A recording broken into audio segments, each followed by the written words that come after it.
Warcraft.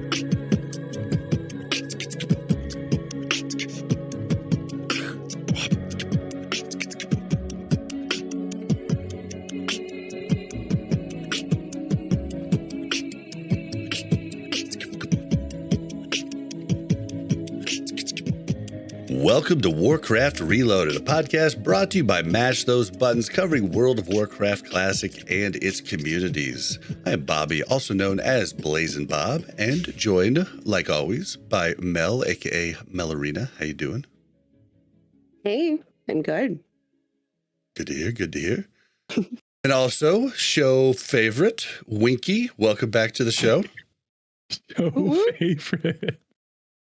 Yeah, what's up, dude? I am. I'm good. You hate him, right? Yeah, I guess I'm polarizing. I don't know. I'm learning this as time goes on.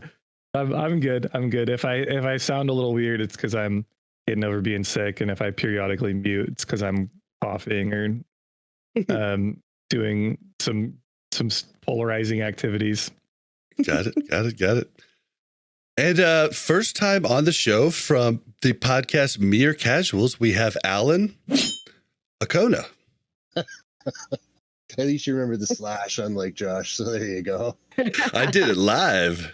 There. Got your beat there, Josh.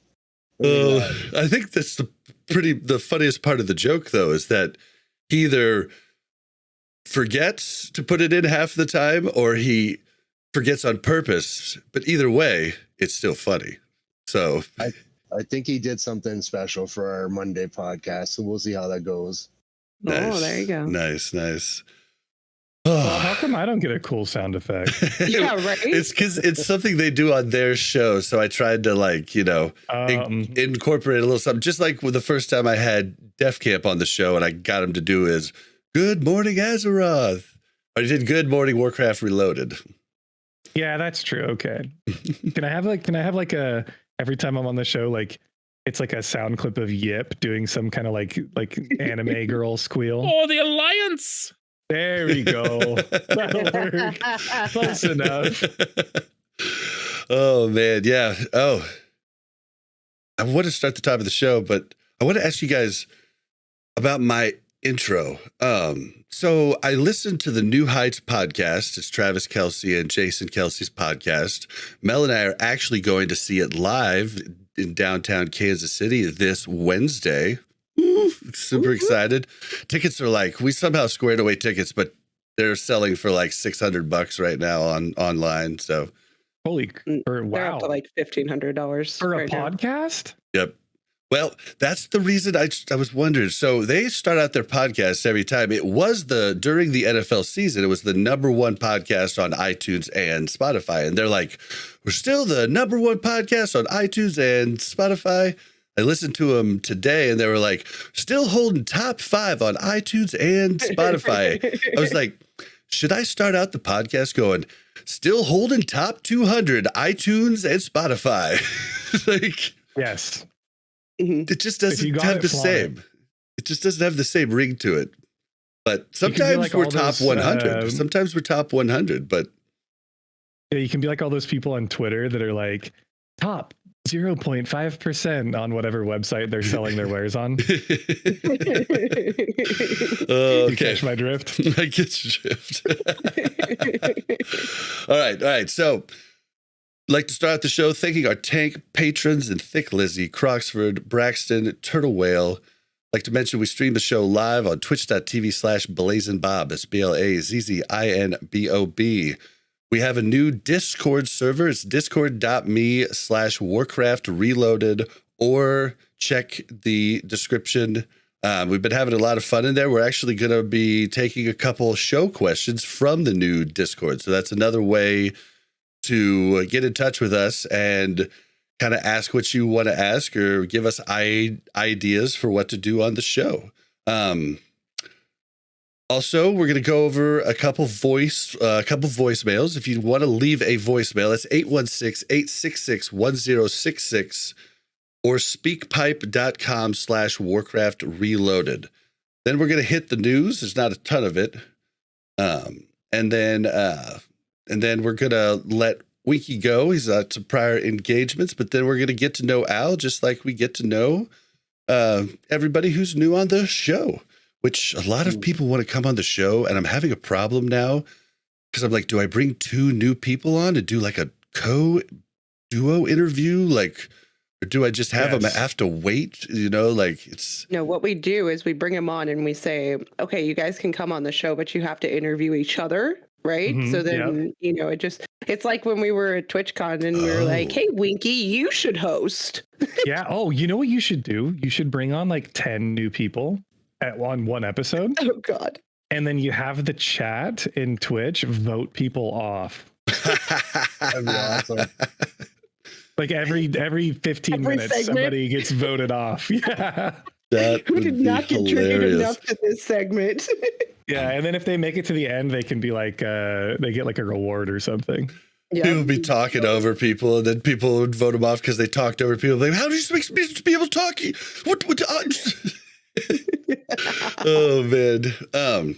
Yeah. So that's going to be the show. So let's jump in. Should we do voicemails first? Yeah, let's do voicemails first. Here's the first one. Hey, Bob. Hey, Mel. Long-time listener, first-time caller. Sorry, I'm going to start that over. Really low. Hey, Bob. Hey, Mel. Long-time listener, first-time caller. This is Nat. Really appreciate what you guys are throwing down. I'd like to hear from your perspective of what it really takes to raid for 40 men, 25 men, maybe 10 men on your journey. I know it's a lot to get down. I also know that it's really tough to PvP. I tried to do it many times and can't really do it myself. So I'd like to hear a little bit of tips on both perspectives, please. Really appreciate your show. All the best, Nat D. Now, I feel like this is a bit of a troll one, but I could be wrong. But I figured since he asked about PvP, we'd get Winky to answer him. Oh, yeah. I'm a PvP god. Let me tell you all about PvP. This game's, you know, how old now? 20 years old, something around there. Mm-hmm.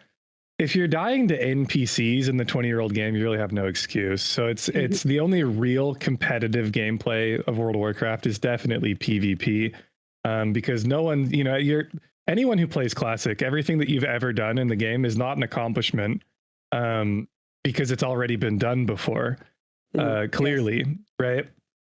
So PvP is just the best thing ever. Let me tell you. You can tell by how successful all of the Blizzard Arena World Champions are, BlizzCon champions. Shout outs to Josito Jones. Shout outs to Bobka. Shout outs to our homies. And yeah, they're better than I am. So that's as far as I'll get. Perfect. And as for rating, you asked about, hey, my dog likes rating. As for rating, he asked about 40 man, 25 man, and 10 man. And I've got the perfect thing for you. And after you are done, you are going to understand what it takes to raid all of those 3 types as a sweaty casual. What I want you to do is I want you to look up Warcraft Reloaded podcast. I want you to pull up, you can skip episode 0, pull up episode 1. Then from that point on, we talk about it. And if you listen to them all, you're going to really understand what it's like. In reality, just read a guide on the internet for your class, and it's classic. WoW. Most classes you just press 1 or 2 buttons, and you're pretty good at raiding. Mm-hmm. So you just show up. You know, make it your goal to not be the one that's in the wrong spot at the wrong time, and you're probably good. It doesn't even really matter if you press your buttons quickly enough, as long as you're not the one that kills everybody else. That's why I feel like it was a meme question, because it's a loaded question that has so much nuance. I mean, it's like never-ending nuance between relationships with other people, getting people to get along, clicks, all kinds of people's feelings getting hurt, like everything under the sun. So, but if you started episode 1 and get to here, you will have a good understanding of at least sweaty casuals. What's this is a generalized question. Everyone should just give one tip of a good raid, like etiquette. But like, if you had to give one person one piece of advice, Bob, for raiding, don't be the guy that's constantly talking on Discord when it's not about the raid. Oh, I like that. Okay.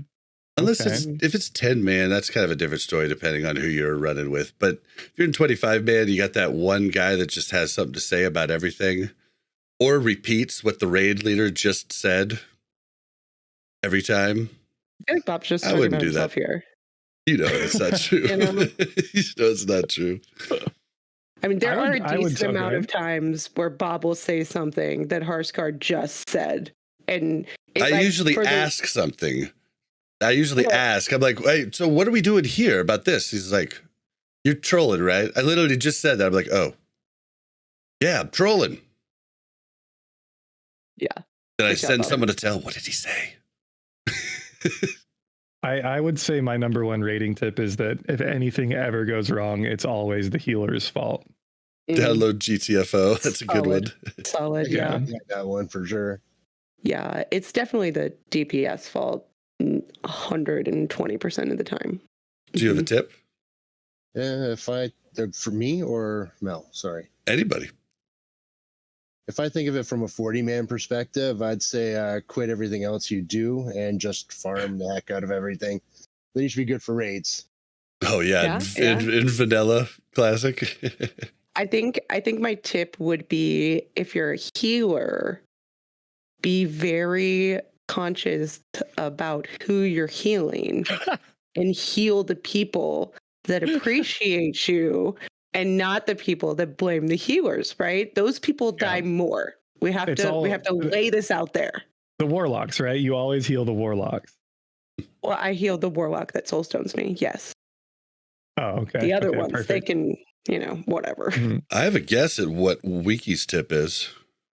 Mine was to blame the healers. Oh, okay. I thought it was going to be. What were you going to guess, though? I was just going to be a guess, buy a healthy amount of gold so that you have raid consumes. Oh, no. I wasn't going to bring it up this episode. I wasn't going to go there.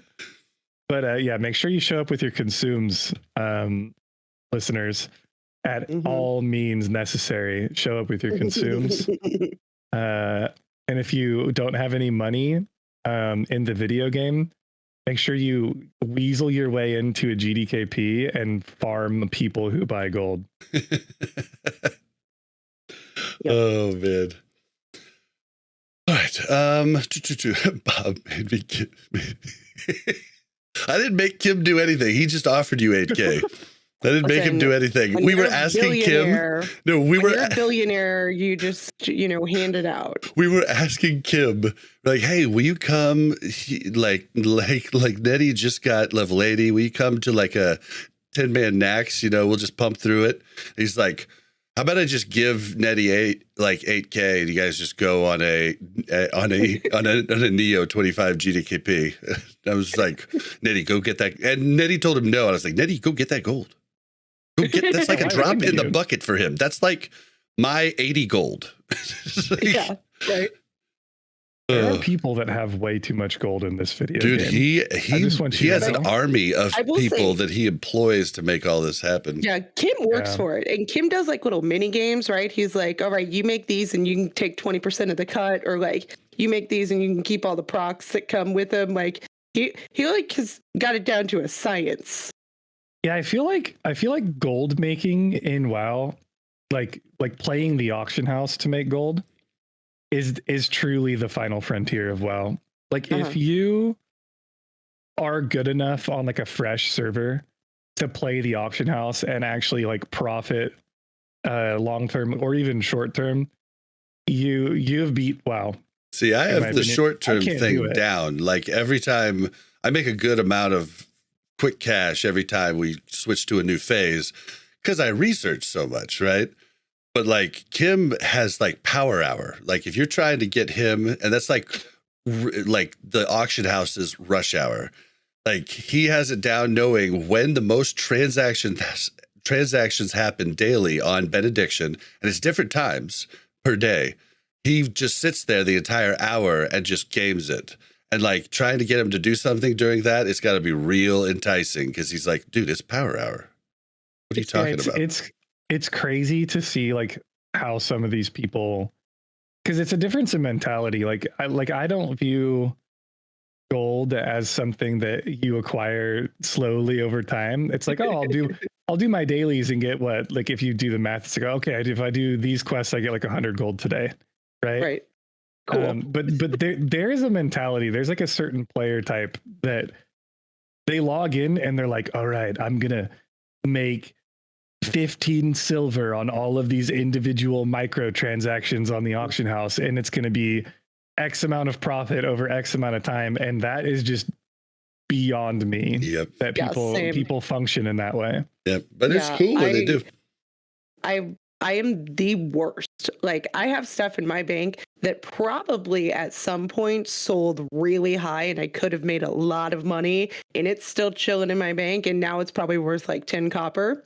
Mm-hmm. You know, I mean, that's fine. But the amount of time that it would take me to go through all of this stuff and figure it out, it's just not worth it. You know how much gear I have in my bags on my paladin? Because I have no idea how to play a paladin or how to gear a paladin. Which one do we equip? Yeah. So like I know what's on my BIS list, but I know there's probably like things that like I should use for different, situations. I don't use them, but I keep them in my bags just in case somebody tells me to use it, right? Mm-hmm. So I don't play a tank, by the way. I play classes that are very straightforward. Yeah, and like this item is better than that item. Well, and they're like, you should get a ret off spec, and I was like, that is what? No, I don't have like I can't think about that. I can't like figure out what gear I need for this and that, and then like if I don't have my gear equipped, I have no idea if what I have is better. It's somewhere in my bag. Well, like, it's too much stress. Mel knows that she's like, I'm not going to do it unless I do it right. And she knows she doesn't have the time to research to do it right. The worst thing is when people are like, oh, yeah, I could go ret.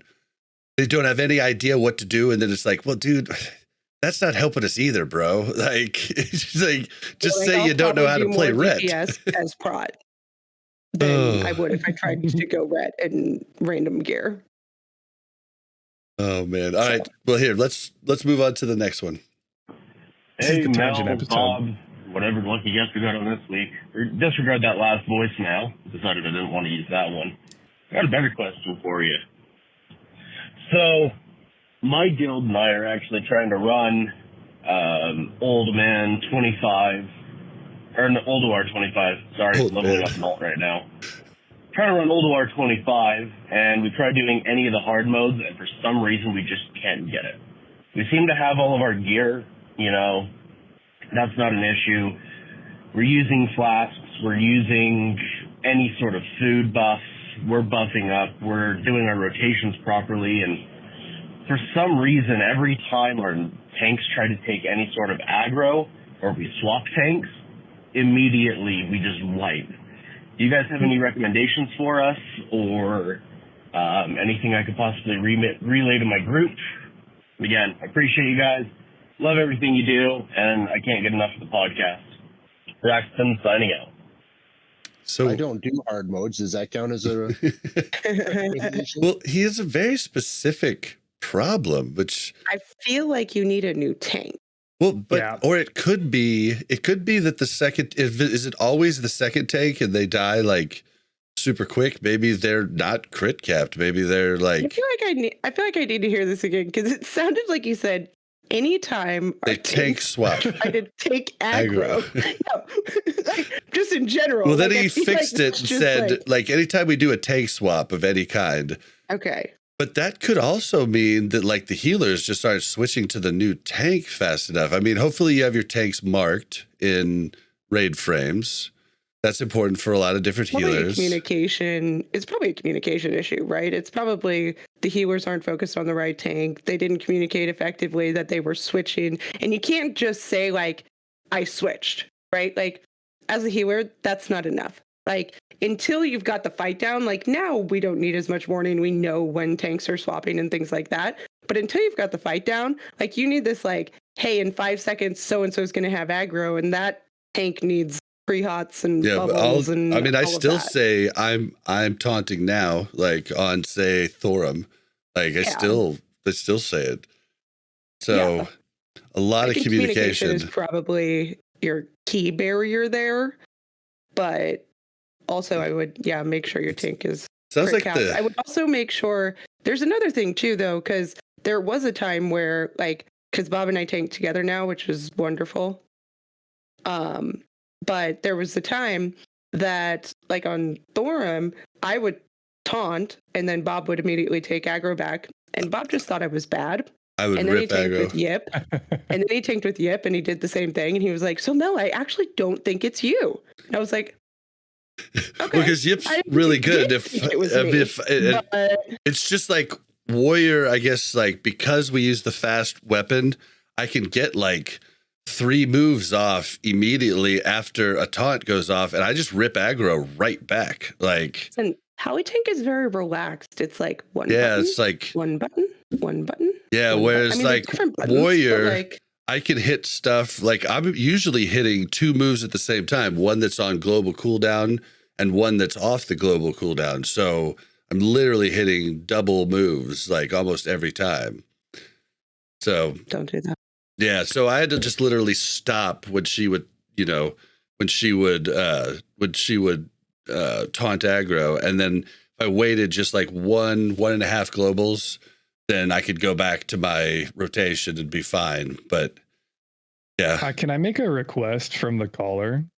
Mm-hmm. If they're listening, can you go into the Warcraft Reloaded Discord and just link your log? Yeah. Because if you link your log, everyone can just look at it real quick and be like, oh, your off tank just isn't getting heals for the first 6 seconds after they taunt. Right. Or we can look at, the gear that you're wearing and things like that. It would make it a lot easier, in my opinion. Oh yeah, good call. Mm-hmm. Good call. Yeah, that should be a lot too. When I was tanking AQ40 on the twins, I kept getting smoked, and somebody just looked over the log, and from that we can see what was hurting me and where I was making my own mistakes. So for sure, really there's so many different things it could be. Another really cool resource is a lot of these content creators for Wrath, like Scarth and Jordy, and the people that are in the top performing guilds are opening up coaching sessions now, and they're doing it live on stream. So you link them your logs, and they'll even watch your VOD if you record your stream or you stream your raid. And they'll give you like serious tips on how to improve. Sarth came in the week before we dropped Algalon. Sarth came in and gave us a little Algalon coaching sesh for our 10-man group, and then we got it down the week after with all the stuff he had us, think about and go over through the next week. Yeah, it's really, really useful. If I was smart, I would do coachings, but I'm not smart. So. All right. I'll give you hardcore lessons. Yeah, right. All right. So, yeah, if you guys want to leave a voicemail, it's 816-866-1066 or speakpipe.com/Warcraft Reloaded, or, use the Discord too.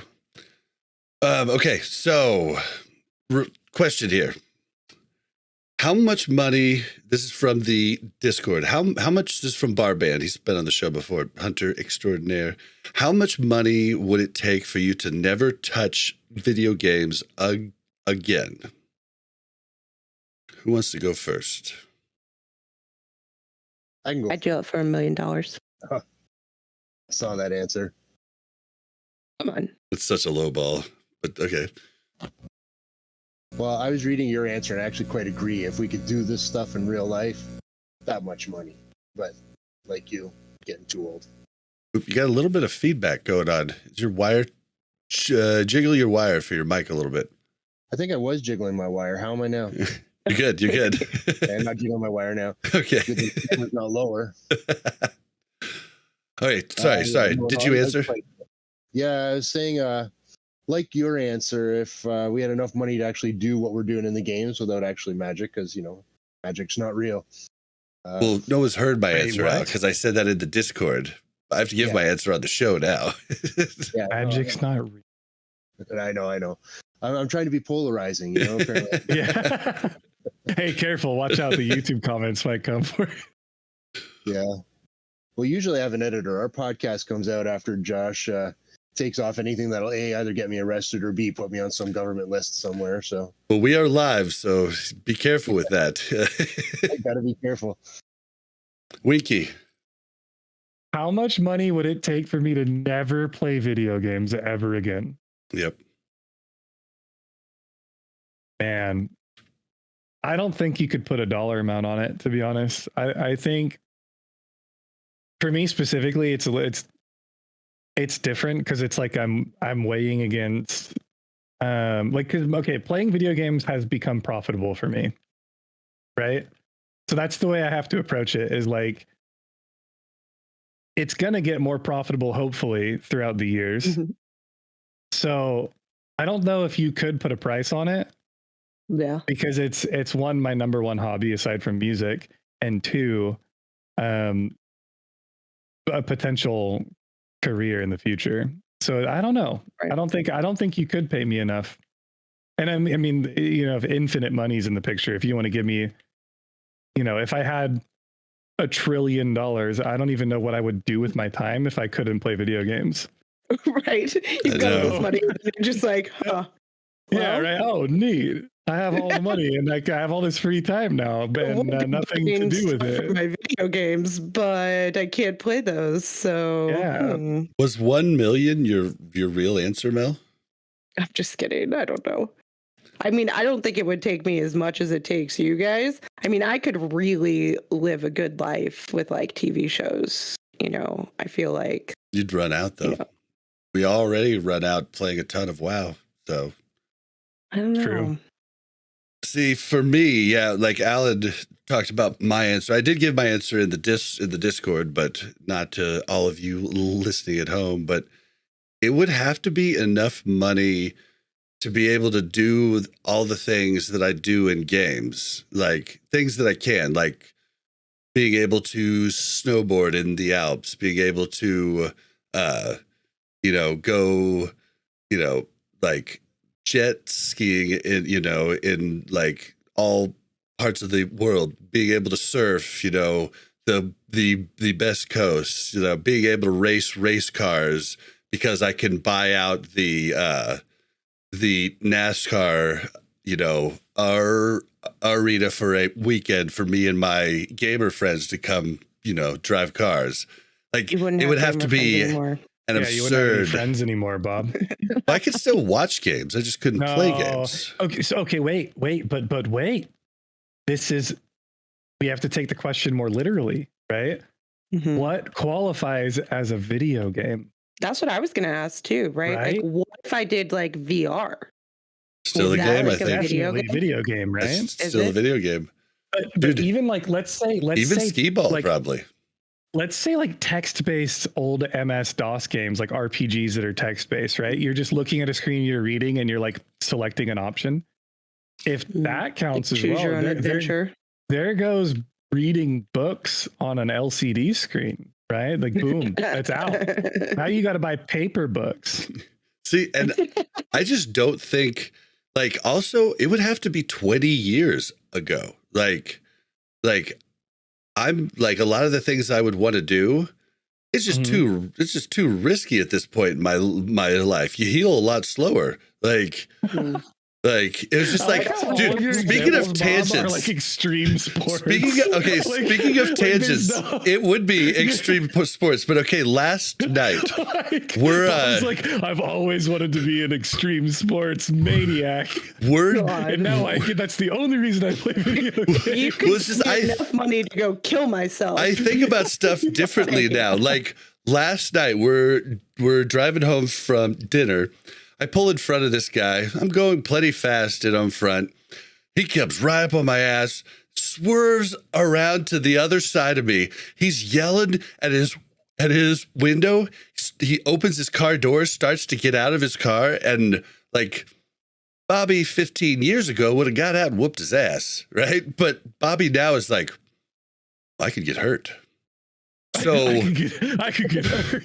So even though the guy did definitely deserve an ass whooping, I'm past the age where I'm willing to deal those out, for free. I got to be real in trouble. So what I did is I rolled the window down. He's half out of his car, like shaking his head, about to just lose his mind. And I go, "Sir, sorry. I'm so sorry, sir. Sir, I am so sorry." And he looks at me and he's like,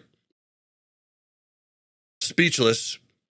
And he just gets back in his car and he looks straight forward. And I'm just like, laughing and he turns his head. I stopped laughing. Oh my God. And Mel's like, "I was not expecting that response from you." I was like, well, it was probably the funniest that I've ever handled one of those situations. The entire time he's like looking out the window. This other guy's like yelling. I'm just like looking straight forward. I just act like absolutely nothing is happening around me. Like he told me, he's like, the guy was like opening his car door. And I was like, I have no idea. Because I just acted like the whole entire situation wasn't happening because I thought it was all very stupid.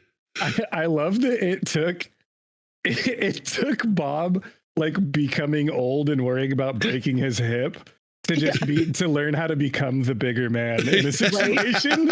Yep. He's like, "No, if I was in my prime, I'd have whipped that guy. I'd have whooped his ass. I did it many times. Apologize. So I did it many times.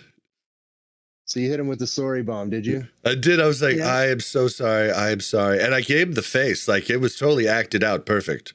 Like, and he just like went from like red faced, yelling and screaming to just like kind of half like smirk smile, and then like got in his car, back in his car confused. And I was just like, that was the funniest thing I think I've done all year. Okay, sorry, but yeah, we were talking about, you love to see it. We were talking about money. Yeah, honestly, like it's just, and like the older I get, the more I realize, I'm going to be able to keep playing games. Like everybody's hobbies, they always are like, well, I got into golf because I could play that till I'm super old. And, they have to lose all these things like basketball that they loved. But me, I'll be able to keep playing games until the arthritis comes in, So yeah, but we're good. Golf is kind of goated. Number one, golf is kind of an amazing sport to play. I was a 14 handicap at age 14. And then the second, I don't like golf, but I'm really good at it. At this rate, once arthritis sets in, Bob, we won't even need keyboards and mouse anymore. We're going to be playing on headsets. We're going to be thinking stuff. We're set. Let me tell you. True. By the time the arthritis hits, we won't even need to use our hands anymore. Realize that golf was a sport. Oh, it's the best sport. Yeah. Golf is my favorite sport just because you can be the worst player in the PGA Tour and still make millions of dollars. That's why I am a good golfer. My dad started me at like age 7, golf lessons constantly. He wanted me to be like Tiger Woods and like. You golf though? I just didn't like golf. It's yeah. like an expensive hobby. It is super expensive. Just the memberships though. Like, I mean, if you want to travel and go to like the crazy nice courses, but that like I play golf and it's like $15 for 18 holes. Like then again, I live in the ghetto, right? So yeah, I mean, course is like yellow. I mean, if you walk the course, know. it's a lot cheaper than having to get a cart and stuff too. But like, I think I've only been golfing like twice in my whole life. I'm not a golfer. Oh, it's so fun. Maybe you just haven't gone with the right people. Now we'll go golfing. Trust. Mm-hmm. Okay. We bring an entire do a bottle little par 3. Yeah. I mean, I like Top Golf. Top Golf is fun. You just do that, but you also get to drive a golf cart. Oh God! And you can tip it over like Tyreek Hill did. Let me drive the golf cart, Winky. Yeah, there's this new place in Sacramento. Actually, it's called Tipsy Putt, and it's a bar with a mini golf place inside of it. Yes, and it's so fun. I'm not gonna lie. Okay, all right, I can get down with that. All right. The next question is: what is your favorite WoW sound effect and your favorite game original soundtrack? I just point out that I have zero clue about any WoW sound effects. I mean, you don't play on mute, do you? No. I don't have music on, but I have all the sound on. I just can't necessarily think. I can think of my most hated sound effects, like the Murloc sound. The Murloc sound is the worst sound in the world. But other than that, I mean, I can't think of any that I like hear and I'm like, oh, that's so nice. No. You know, my favorite sound effect usually, is what of all time. What? It's Shaman Riptide. It's like the water, like it's so sick.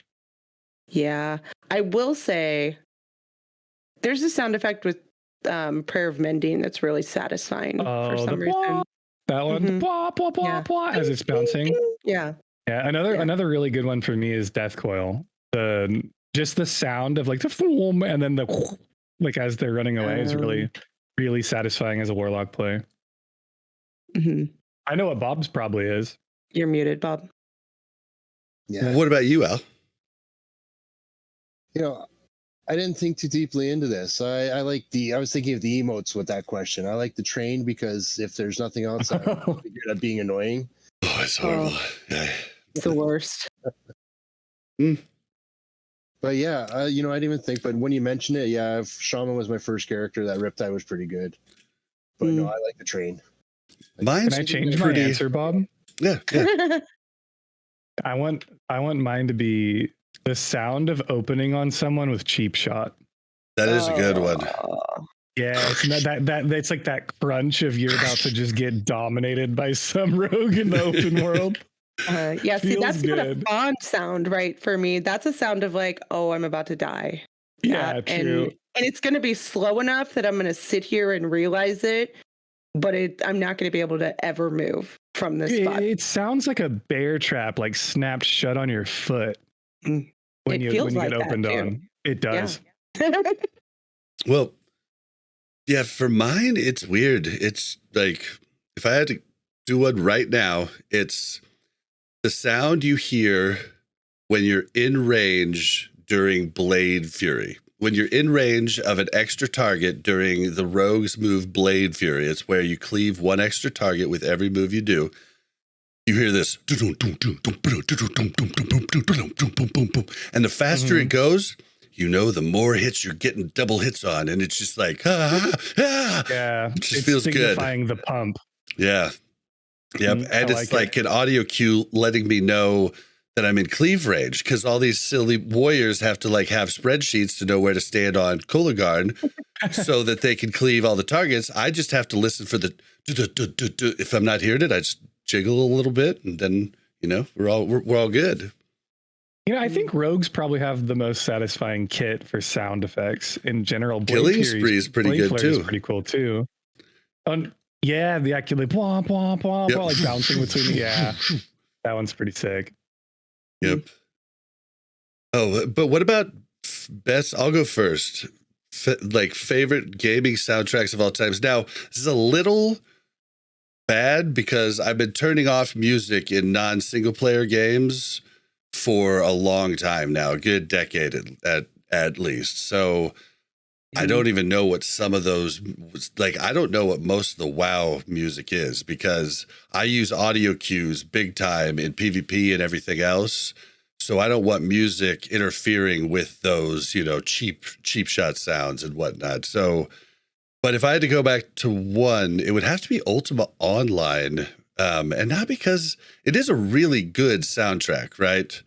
For days when, you know, game music wasn't as sophisticated as it is now. But it also, you know, talking about whooping people's asses, I started playing, you know, Ultima Online at a challenging point in my life when I had to leave a lot of friends that were bad influences and everything else. And so I had no friends. And so Ultima Online was like getting friends once again. And the music takes me back to a time when rebirth was happening, and I became the man I am today. So I don't know. It's got more meaning than just the music itself. What about you, Al?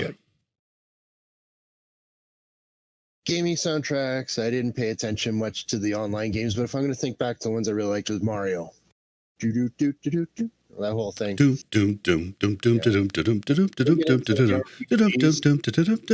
Oh, you're going to get DMCA, Bob. Careful. I'm not that good. Struck. When we hit Skyrim, I enjoyed the Skyrim sounds. That is a good soundtrack. Yeah, that caused me to download a lot of the Skyrim and a lot of the WoW stuff just to listen to in the background. I saw a video where they had the actual choir and you saw the making of a lot of the Skyrim soundtrack, and I just thought it was pretty incredible. But I like the digital sound from Mario, that's for sure. Nice. And Winky? I have a lot. So I do this thing on my stream where I play like classic video game soundtracks, and then chat has to guess which game it's from. I do that too. So it's such a fun little mini game to do while you're playing WoW, like waiting on a respawn or something. Well, mine just come on because they're on my list. I'm like, all right, chat, if you can tell me what this is, I will gift you a sub. Mm-hmm. Yeah, and then every now and then you get this crazy guy who's like, Okami Den 2003, like they know everything. You're like, what? I think that in terms of video game soundtracks, there's like two different kinds. You've got the games that like the developers like paid money for and got like radio music to put in the game. Mm-hmm. Those are like NFL, like Madden, right? All or like pop Vice music. City did all the 80s music, which was pretty awesome. I'm not gonna lie.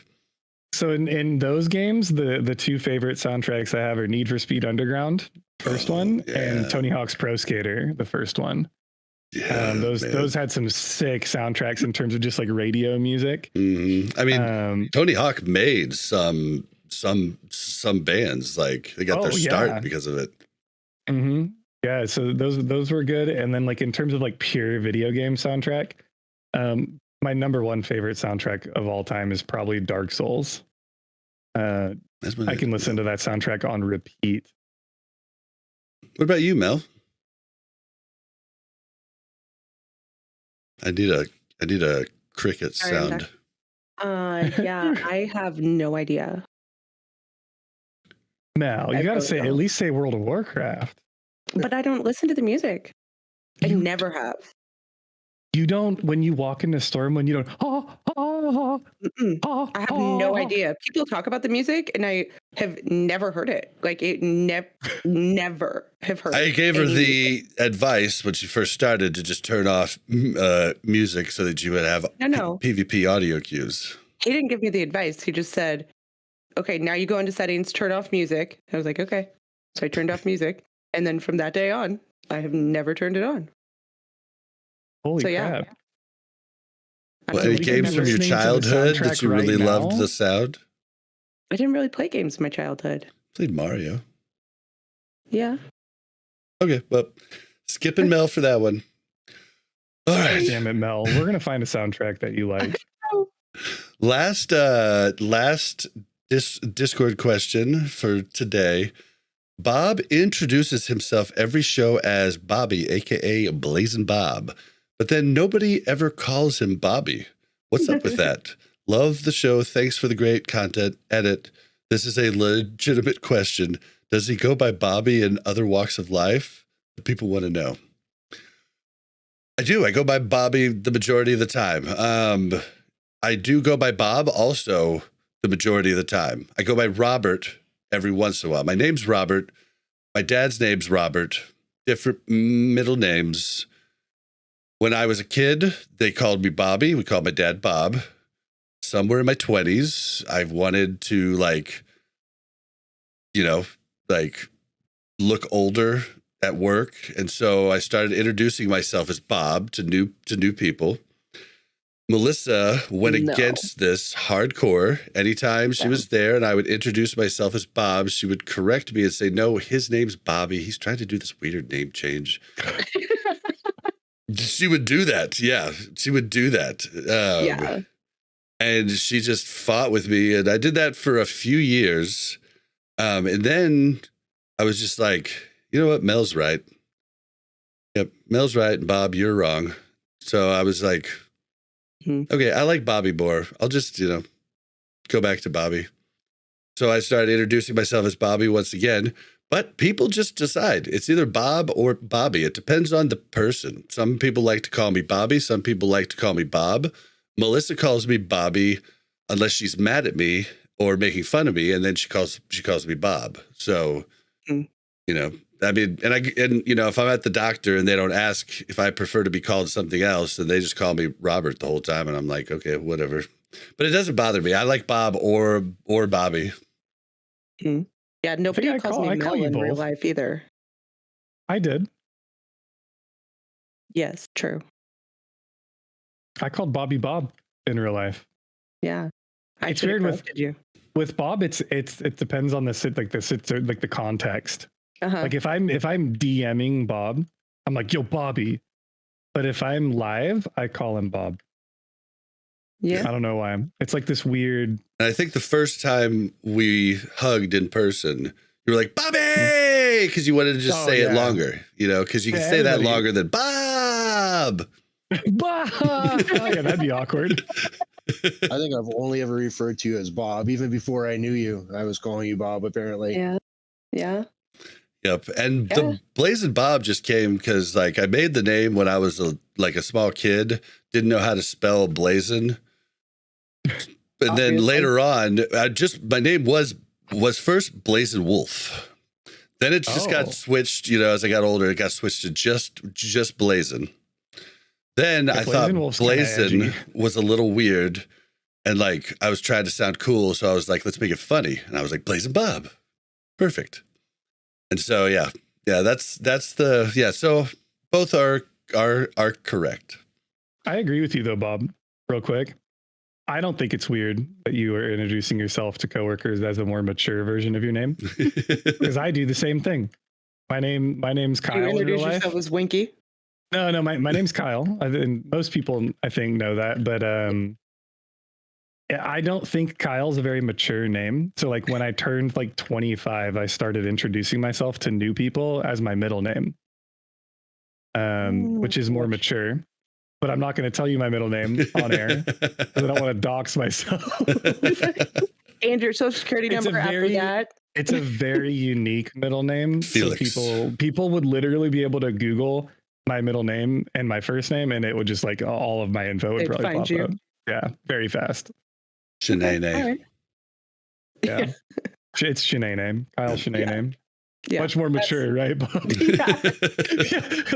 Hi, coworker. I'm Shanae. Nice to meet you. Because of her much better. Yeah, works out. Hey man, this day and age, I'd be like, nice to meet you, Shaniqua. What's funny wouldn't even faze me. I'd just be like, my girlfriend told me the same thing. She was like, "Why do you do that? Like, that's so weird that you introduce yourself as a different name." And I'm like, "Well, it's my middle name, and like every person in my family stopped introducing themselves as their first name, like when they were like in their 30s. It's just a thing. Funny. Like we never called my grandfather his first name. We don't call my dad his first name either. It's like it's all middle names. I know a lot of people that do that. Maybe it's a guy thing, Bob. Yeah. Maybe. My name's been the same. Yeah, my whole life. Yeah, never even thought about going by a different name. Now I will say I worked with my best friend.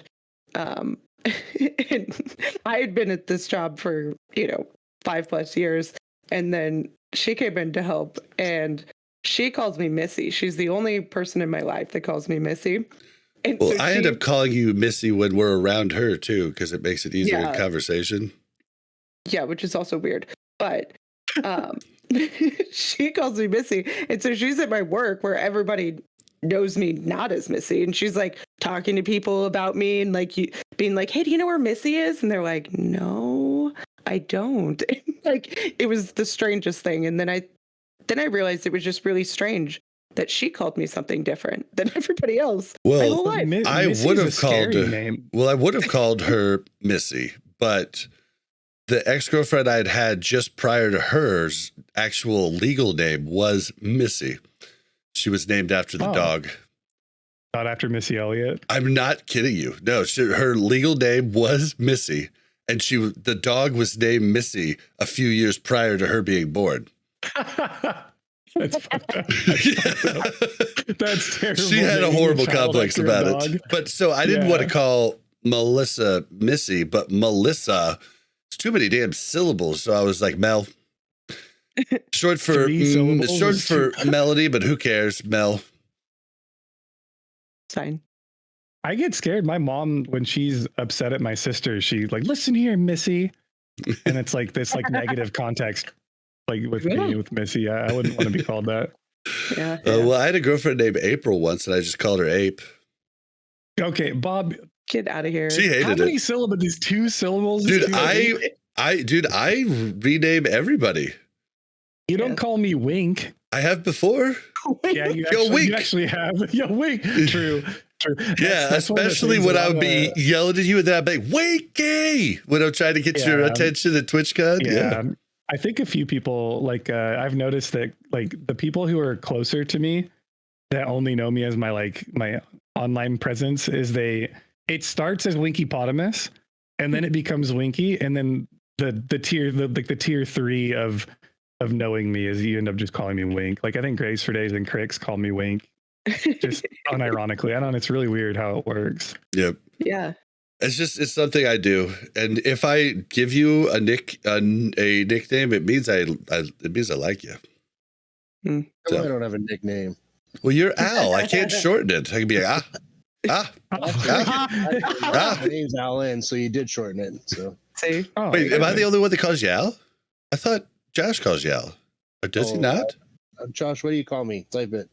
I never. Okay, noticed. maybe I did shorten yours. Okay, sorry. Hope you didn't take offense. I noticed. Well, I did. No, just kidding. I noticed so it can't be common. I'll actively try to notice now. Yeah. Right. All right. Well, let's just move on. Mel, you want to read this email? I've been saving this one for a bit. I think this is a good crew to actually think about it. I don't think Scotty J would have liked it or even wanted to talk about it. So I've been trying to save this for like the type of group that could actually give you a good solid answer. So you want to read this email from Nathan? If you want to scroll down to the very bottom, I have it in much larger print if you want to. I can read it. I'm not as old as you, Bob. Wait a minute. Okay. The oldest one. Hello, Mel, Bob, and guests. There's been a lot of discussion lately about Classic Plus and what it should look like and how far it should go to be different. Something I thought about that would spark interest and bring people in is to tackle the level up process while still keeping it engaging and a core part of the experience. My idea is to remove XP entirely. Before you gasp and tell me I'm wrong, hear me out. Make getting talent points tied to completing certain quest chains and key class abilities tied to class quests.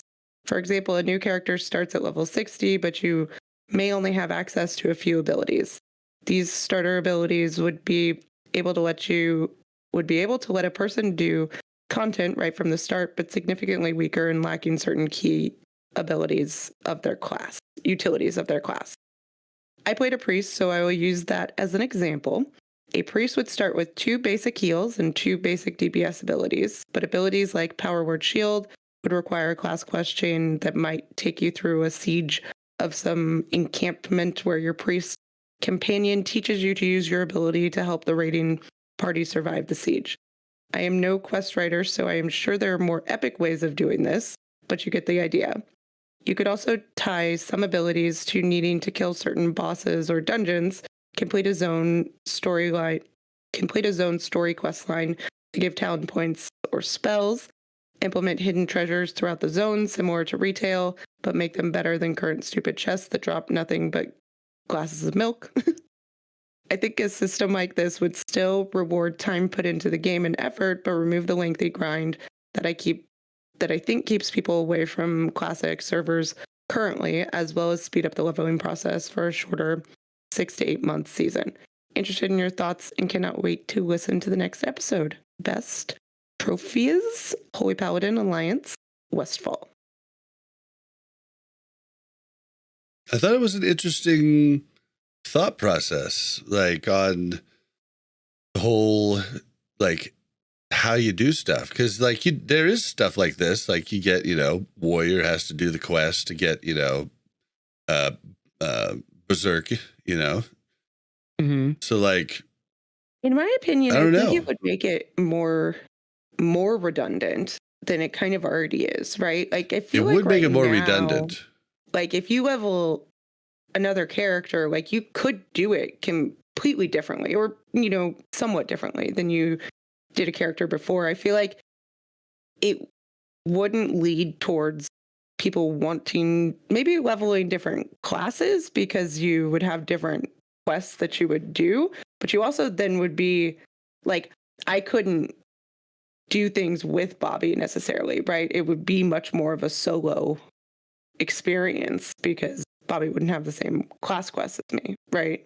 But you might need help for these quests. Like maybe they aren't as like maybe they're super hard to solo. I don't know. I'm torn on that. Yeah, Winky's sitting here like perplexed. It sounds like it sounds kind of cool. Like it sounds like a good idea, but I think in practice it would be a nightmare. Logistically, Blizzard would never do it, for starters. Like they would have to. It'd just be a brand new game at that point. Yeah. But I don't know if it would be enjoyable. Yeah, that's what I'm thinking too. It would definitely be different. Time. It's just maybe the first time. So in Star Wars Galaxies, there were a bunch of different quests that you got nothing for. Like you go do the storyline quest for it was for Jabba's palace, and like you really got nothing at the end of it. You just got to work for Jabba for this quest line, and that was the cool part of it. Yeah. I don't know if I would still think it was cool though. Oh, this is tough. I don't know. It is an interesting idea. Like, how would it affect the world? Like, because if you start and there's no level, right?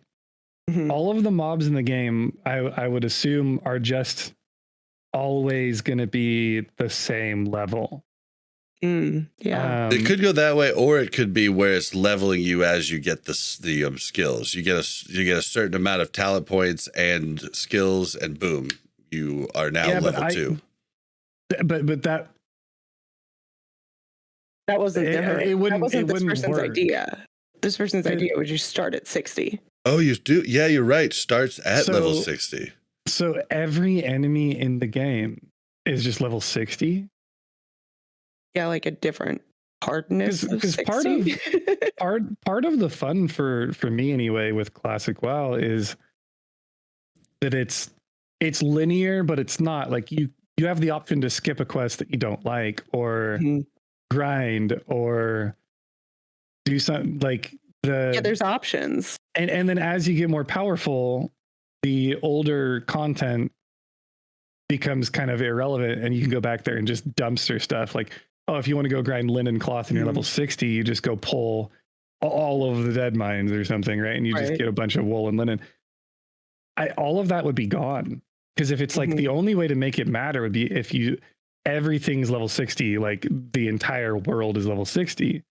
And then the world would end up probably dying outside of whichever quests give you the primary skills for your class that are needed to raid. Because no one's going to go do the quest on a priest for lesser heal, because you just use heal, and like you would never do, like there's certain abilities you would just never do. Why would you go learn smite on a priest at level 60 if you're going to be a healer and right? So like the quests that give you the abilities and talents that are required for raiding everyone would just be there, and then the world would just be dead and empty outside of that. It's still, I mean, he didn't say. Did he say take out gold too? Because you still want to farm, right? Be a lot more farming options, because everything would be dropping good loot. It would also be a lot more difficult to farm in general, just because everything would be 60.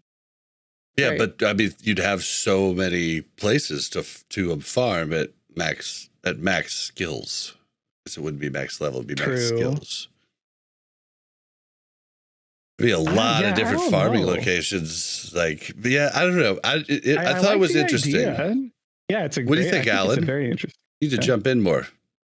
You got to fight for your right to talk on the podcast. Alan can't hear me. Oh, I can hear you. I'm reading at the same time. I'm just, I've read articles about the taking away the leveling process back in the past. It said nobody wants to level. I don't know about that. I kind of like going through level. What are you going to do when you're tired of running your top level? Go back and level another character. You're going to lose a lot of the extra stuff you can do in the meantime. I like the leveling. The grind is part of the fun. True. I think we've seen a little bit of fall off on servers that have boosted rates, like Psalm 1.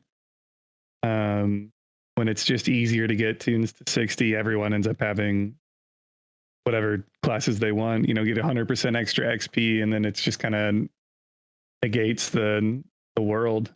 Yeah. Honestly, though, saying that though is like impossible. Like it's this, you're chasing a goose, right? When people complain about Classic having a dead world, it's the same people that complain about PvP servers never being able to be balanced. Like you're chasing something that just will never happen and never existed in the first place, guys. Yeah. In original vanilla, from AQ to Nex, the entire world was dead. Hate to break it to you, on every server. In the middle of TBC, the entire open world was dead. Hate to break it to you. Yeah. In the middle of Wrath, yeah. entire server dead. Halfway through. Like, that's the way the game is set up and the way the game works. The only time that is different is when you have Fresh. That's why these private server people love Fresh, because the world is populated. It is full of people.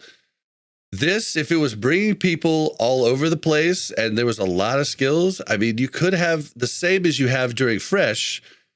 Like, there could be people all over the place, but it would still die out at some point. Like, that's just how it works. That's kind of where I'm at with it too. It's like there's you get every excuse in the book. You get people that blame flying mounts for the death of the world. You get people that blame boosted XP rates for the death of the world. Or in reality, it's straight up just people are raid logging because they did their leveling, they got set up for endgame, and they just don't want an alt. Right? You can blame boosting meta all you want. It doesn't matter. The only time worlds are alive is, as Bob said, is on Fresh for a good 2 months, 3 months, and then it dies again. Yep. And that's okay. That's the world we live in. If they got rid of leveling, one of my favorite things would be gone. So, when you're leveling up and that level 28 elite comes along and kills you when you're level 28, you go back at level 80 and you say, hey, remember me? Yep. Right. Or I have a really good friend that loves going, like, he's a rogue and he loves going at max level to the low level rogue quests and like helping people get their poisons quest done, or things like that. Like that. He's that type of rogue. I thought you were gonna say at max level he likes to just go kill the little lobies. No, he just enjoys the fact that it's he does like, that oh hey, for the opposite faction. Yeah, right. But he's keeping his allies safe. He really struggled with those poison quests, so he goes back and he helps out all the level 20 rogues that are doing it, and it's just cool to be able to do that kind of stuff, and that would be gone. Yeah. Okay. Yeah, cool. I like the level boosts. Like, I like leveling faster, but I do still like leveling. All right. I want to go over what we've been doing in WoW lately. I'm a little concerned because there's one news article I want to get to before Winky has to go, and he's got 34 minutes left, correct? Yeah, I've got time. We can handle it. Well, then let's get on to what we've been doing lately in WoW. Who wants to go first? I would probably have the most underwhelming story, so I might as well. Well, let's hear it. Yeah, I've been doing a lot of the tournaments, avoiding raids because my guild's falling apart. Wait, tournaments? You mean the Argent tournament? Yeah. The daily stuff? Okay, gotcha. I'm doing a lot of that, but mostly just we started leveling in alt. We came over to your server there. We started leveling in alt on the Alliance. Oh, Alliance. But yeah, we're leveling up. Oh, the Alliance! Or if you prefer, for Nomragan. No, I don't. Yes. We're leveling up. Hopefully we'll be up to 80 over there soon as well. We're also leveling up some alts on our main server. We're not allowed to bring any of our level 80s over to your server. Yeah, it's still in place. That is so weird. You can boost a level 70 on Benny. I guess if you haven't bought your boost prior, because you only buy one still, right? Or did they change that? I don't know. I've never boosted. Well, yeah, but you can't move an 80 over, but you can make a level 1. Very interesting. Yeah. I don't know. Now, if I could ever, and just addressing your comment in Discord, if I could ever find a raid where it doesn't conflict with my work schedule, I would probably show up more. But apparently I'm too good at what I do. So when they run into trouble, they come and see me and they say, we need you to work this night. And I'm like, okay. Oh, that was my life for 15 years as a network and systems engineer. When you're the only one that knows how to do something, or one of the two people that knows how to do something in the company, and you're the one that is in charge of keeping the network that everyone's running on going, there really isn't any time off, and you're really never off. You're always on call, even if you're on vacation. To be fair, I think you were really generous with that 25%. Wait, 25%? What did I say? I missed it. You said that I'd go to raid like 25%. Oh, okay. Gotcha. I was like, I typed that like a day ago. I don't remember that stuff. I think your math was a little bit off. It might be a little bit less than that. You doing any more? I know you're into achievements and stuff. You got any more big ones of those done? Oh yeah, well, we popped over and killed your leaders the other day, so I got the bear mount. Nice. I finished the Eastern Kingdoms, so I'm gonna go back and do Kalimdor. Oh, for Lore Master. Yeah, I can hit Lore Nice. Master. I'm in a race now with Sam because I kind of caught up with her. I gave her enough time. She had like 9 quests. Like she's 9 quests away for like a month now or something. No. That was Eastern Kingdom. She just finished. Okay.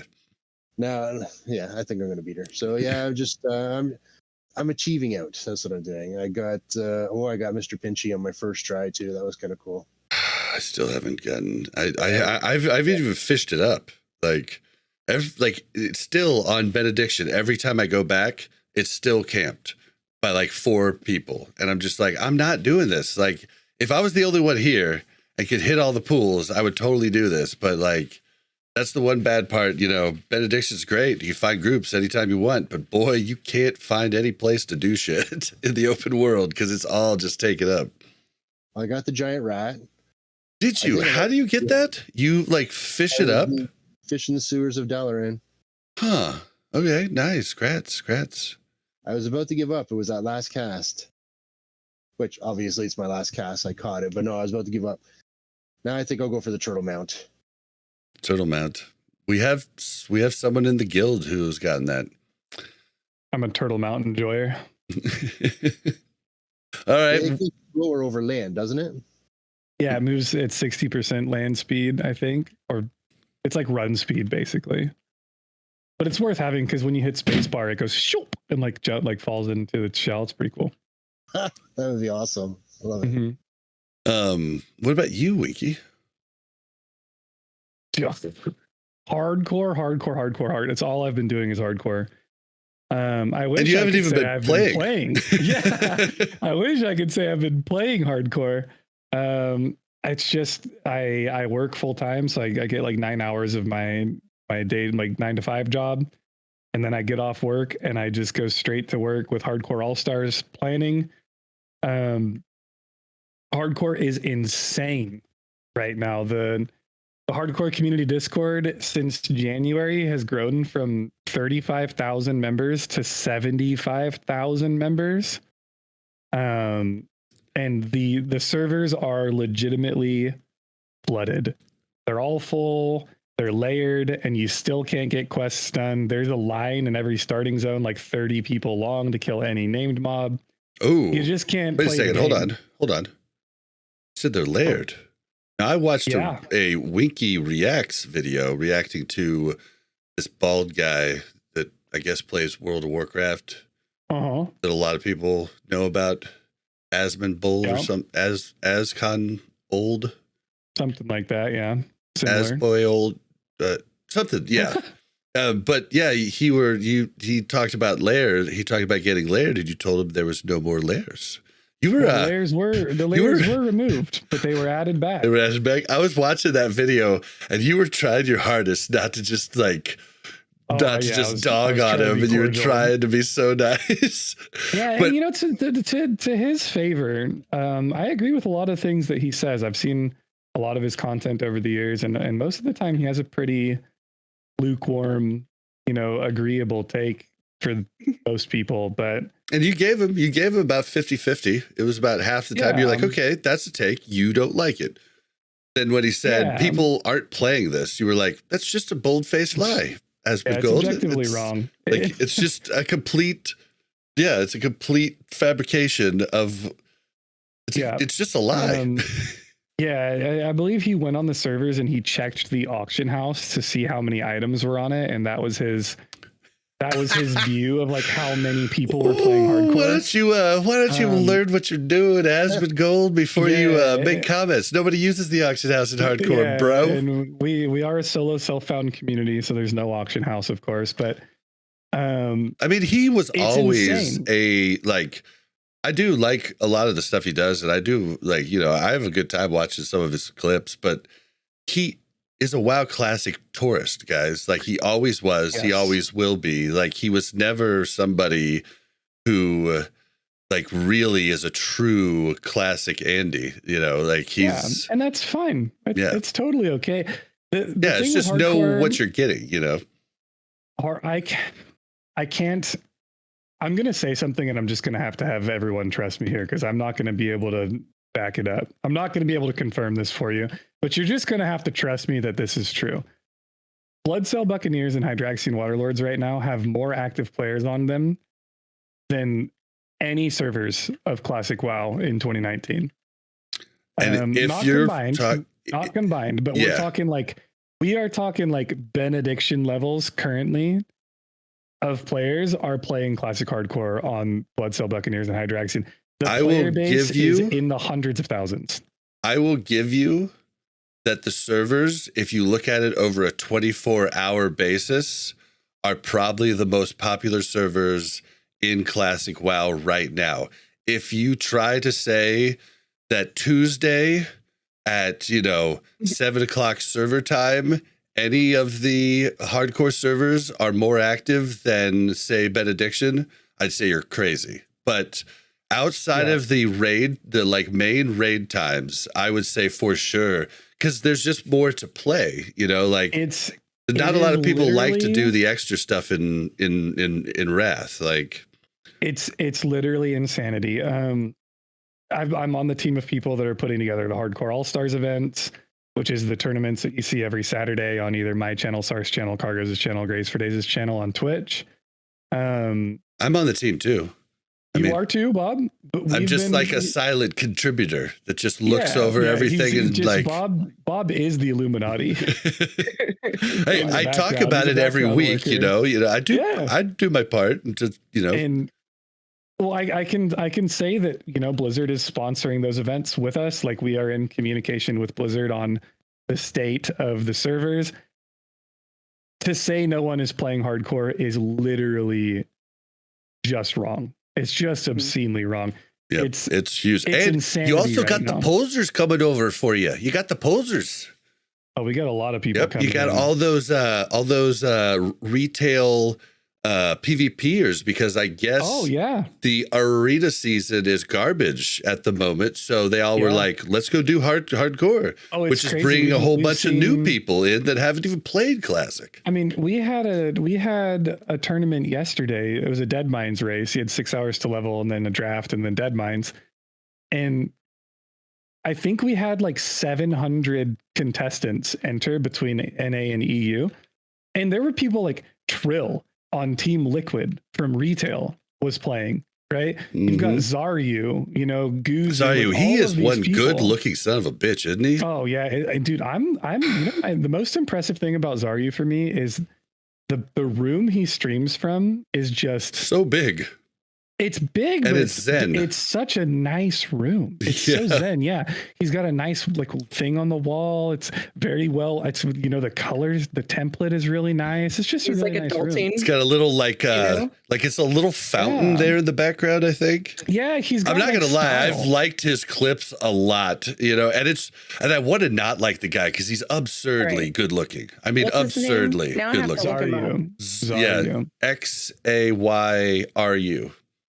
Yeah, great dude, great looking guy. I hate to base everything off of physical appearance. You know what I like about Zaryu though the most is that he was not a hardcore player. He started his first hardcore character as a big streamer of like thousands of viewers, right? And he immediately took to the challenge, understood the assignment, right? He showed up and was like, holy crap, this is about way more than just not dying. This is about getting back into that classic WoW vibe, the feeling of leveling a character in a world that's active, saving health potions, and discovering new things about the game every day.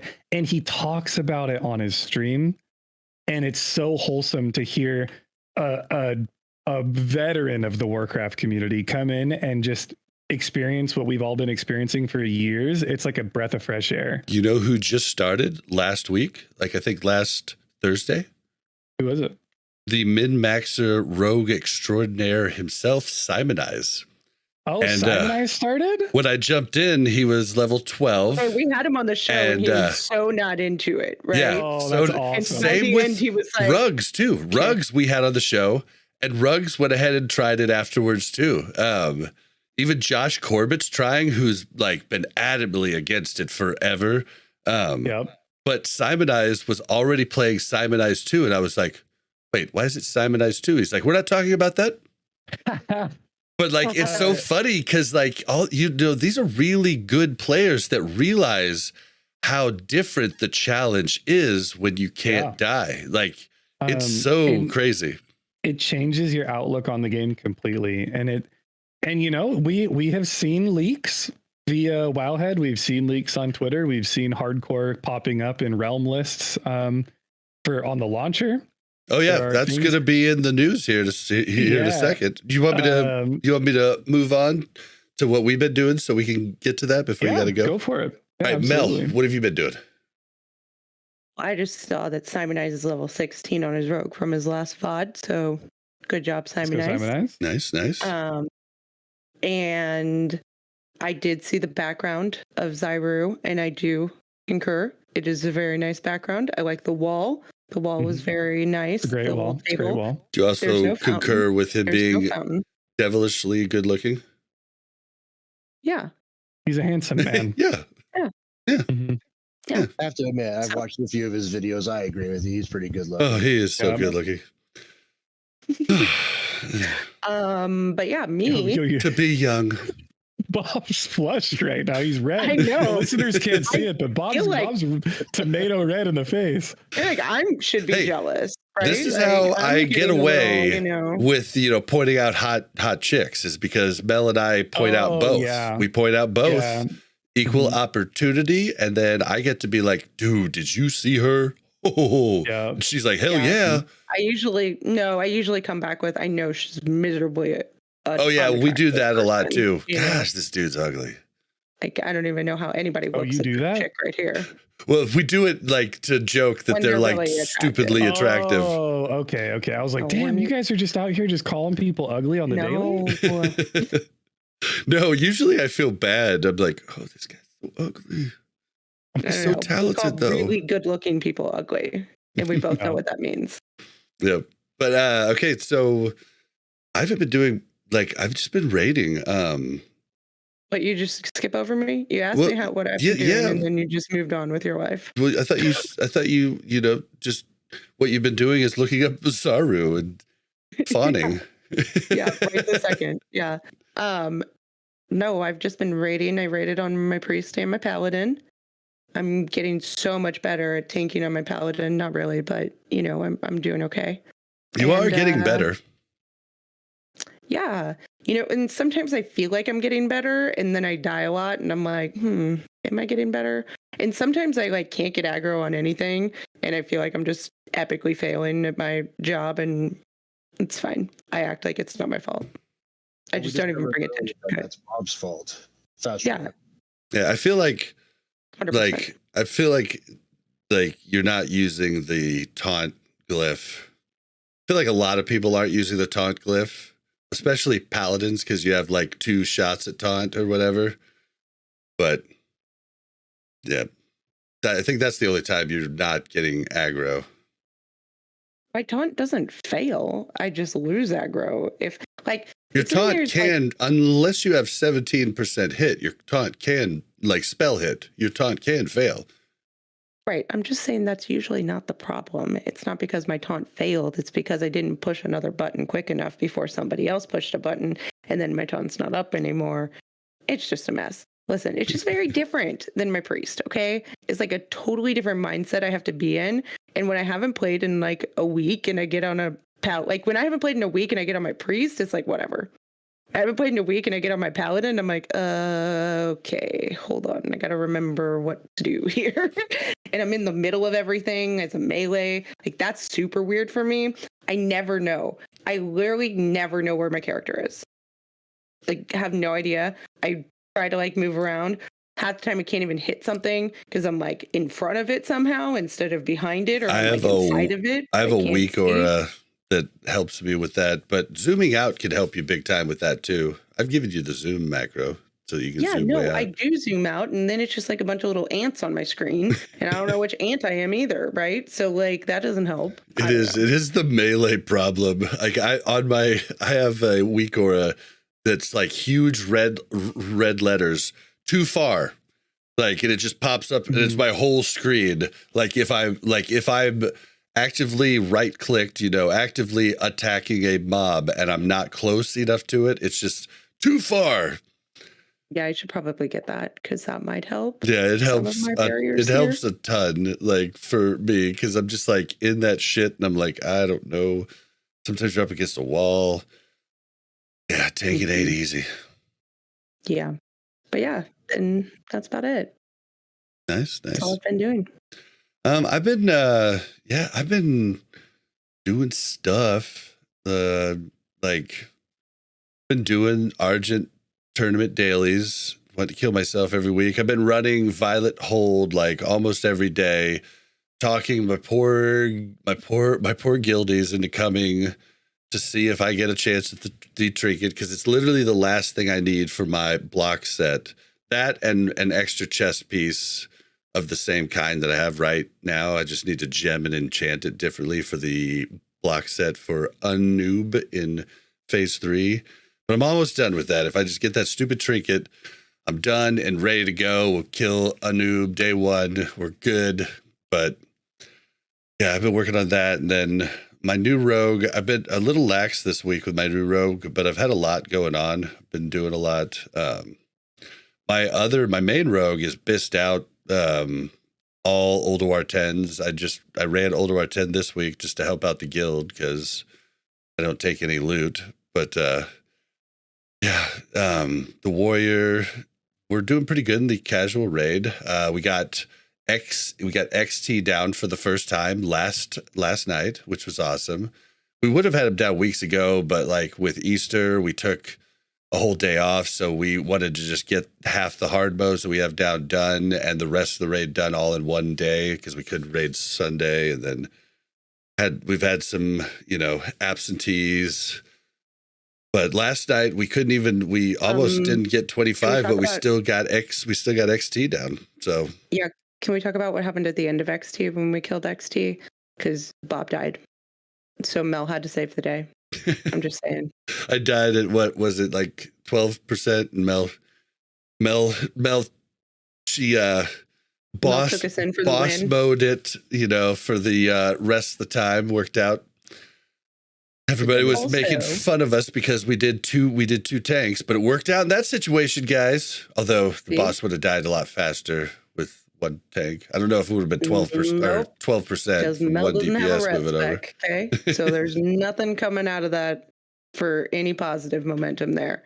But I will say we also did Freya, and Bob always takes Freya from me once all the ad things are done. And I've let you have it the last 2 times. No, you must have been with Yip. Oh, I let Yip have it the last time. It's like, all right, Mel's just going to do it. And I was like, I thought it was being nice. And then they're like, where's our positioning here? And I'm like, I have no idea. Oh, I'm sorry. To run away from you could have told me to take it. I was just trying to be nice and let you maintain. A heads up. Just saying, I wasn't prepared. I didn't know what I was doing. Well, now you do. Sure. And knowing, Al. Half the battle. Exactly. All right. I think that's it for what I've been doing. Oh, I almost got into one of Pummel's G DKPs on my alt rogue. So that was exciting for about 15 minutes while I thought I was going to get in. They have a lot of gold. Yeah, Pummel GDKPs. I've heard tales. Yeah, I was like, I got money. 50 to 60K. I'll spend it all. Just let me in. Because they get paid out like 80K. I was like, I'll spend it all. I'll spend it all. Yeah, I've heard he's got a gazillionaire GDKP going. Yep, him and Jordy. Jordy's got some monster ones going. Mm-hmm. Just like Jordy is smart though. He separates church and state, so he doesn't make the call on anybody coming, so he doesn't have to tell anybody no. Yep. He has a guy for that, you know. Yeah, as you should. You know, got to have a guy for everything. All right. Well, let's move into time for the news. All right, guys. If you're looking at the show notes, we're going to hit number 3 first. So there is a new patch now. Patch 1.15 in development. That is one, lets you guys know that it is a vanilla client. And yeah, so we first saw Mr. GM tweet out about this. He also posted it in all the other side areas. Yeah, and everybody's kind of talking about what this could be. Is this the new Season of Mastery? Is this hardcore servers? Is this Classic Plus? Or all of the above? What do you guys think? I think in all reality, I don't think we're going to get anything on a Classic Plus anytime in the near future. I think it's likely hardcore servers in a new Season of Mastery would be my guess. Yeah, I'd love to see some Classic Plus. I have no idea what it would be, but sounds interesting. But I agree, it'll probably be Season of Mastery Season 2. Maybe hardcore. I think you guys know what I'm going to say. I think it is. Obviously. I judging from the new client or the word hardcore was found in the launcher for retail, which I saw in another tweet was apparently they used the same for classic as well. So it could go either retail or classic, but I think that in tandem with this news of the new patch, in tandem with the president of the Classic WoW team tweeting about Mike Ybarra. Classic hardcore. Yeah. Cargos came in hardcore himself. Cargos came into my chat telling me that. And I was like, oh God. And I guarantee he was in everyone's chat. Like he was just running to everybody. Did you see the tweet? Did you see the tweet? Yeah. Did you see the tweet? Mike Ybarra is tweeting about hardcore WoW. I think it's just straight hardcore servers. I don't think it's even a new Season of Mastery. That would be my guess. I am going to piss off Josh Corbett because he's just been constantly tweeting about Season of Mastery, a new Season of Mastery. I think it's just straight up hardcore servers too, guys. I have no basis. I do hear through the grapevine different things, but you know, I think it's just hardcore. Yeah, that would be my number one guess. I think Season of Mastery is still too soon, if I'm being honest. And Hardcore has a huge following right now. And Blizzard's aware of it, right? Like they understand they're part of the Hardcore All-Stars event. Like they're sponsoring that. Like they know that there's a market here that they're not fully tapped into. I know some of you listeners at home really want a new Season of Mastery. I know, but I'm telling you guys, you are the sum. Like I mean, I'm not against the new Season Mastery either. I would love a new one. I loved the last Psalm. But you loved it. No, you didn't love the last Psalm. You loved Hardcore. Hey, I played on Jom Gabar too. Come on now, Bob. Did you I raid? wasn't just a hardcore Andy. No, I didn't raid. I just world PvP'd for a little bit. Exactly. Like you played fresh. There'd be a ton of people who would play fresh. Yeah. But it would die out right after Molten Core. Just like it's just like it did before. Server ever. Whereas after Wrath, Season of Mastery has a real fighting chance at like being a thing once again, right? I think if you're gonna do Season of Mastery, if I'm Blizzard and we're talking about Psalm 2, I'd be doing it in like November of this year, right? Like I'd be doing it. One, you got Diablo coming out in 2 months or a month and a half, right? On 6/6, Diablo comes out, and knowing Blizzard, they don't want to split their IPs. They never like to do that. Like release a major title and then a major update for WoW in the same time span, things like that. Unless it's Naxxramas in WoW Classic and Shadowlands. And they don't follow the same rules with retail and Classic, but well, they do now. It seems like they've gotten the picture now. I think they still just thought Classic WoW was just going to like not be a thing. Like I can't believe they thought that. They still had like, dude, people like that's mind blowing to me that they thought the Classic WoW wasn't going to be. And I'm not for sure accurate, but they're like, they're getting a lot more Classic WoW focused minds on the team now. Like shout out to our boy Zyrene, who's been on the show multiple times, works for them now. They're getting a lot more Classic people in. But they really just had clueless retail people, I think, on the vast scale before, and I'm not saying clueless. I should change that. Clueless about Classic retail Andys, like people that really love retail. Nothing wrong with that. It's just you're the wrong person to know what we need for WoW Classic. That's all there is to it. Okay. And so, yeah. Yeah, and shout outs to people like a Grand too that really take the Classic community under their wing and work for Blizzard and really champion for like what the community is asking for and what the community wants. Yep, I'm the only podcaster that doesn't have an open line to Grand. Everybody's all like, "Yeah, I talked to Grand the other day. I talked to a Grand." I'm like, "Man, I don't talk to a Grand." Just DM him on Discord. I'm sure he'd answer. He's a really great guy. I just don't have anything, like I don't have a purpose. Like I don't have anything good to say. I don't have any good ideas. Don't waste his time. Yeah, exactly. Just say, you could always say thanks. Oh, true. I could do that.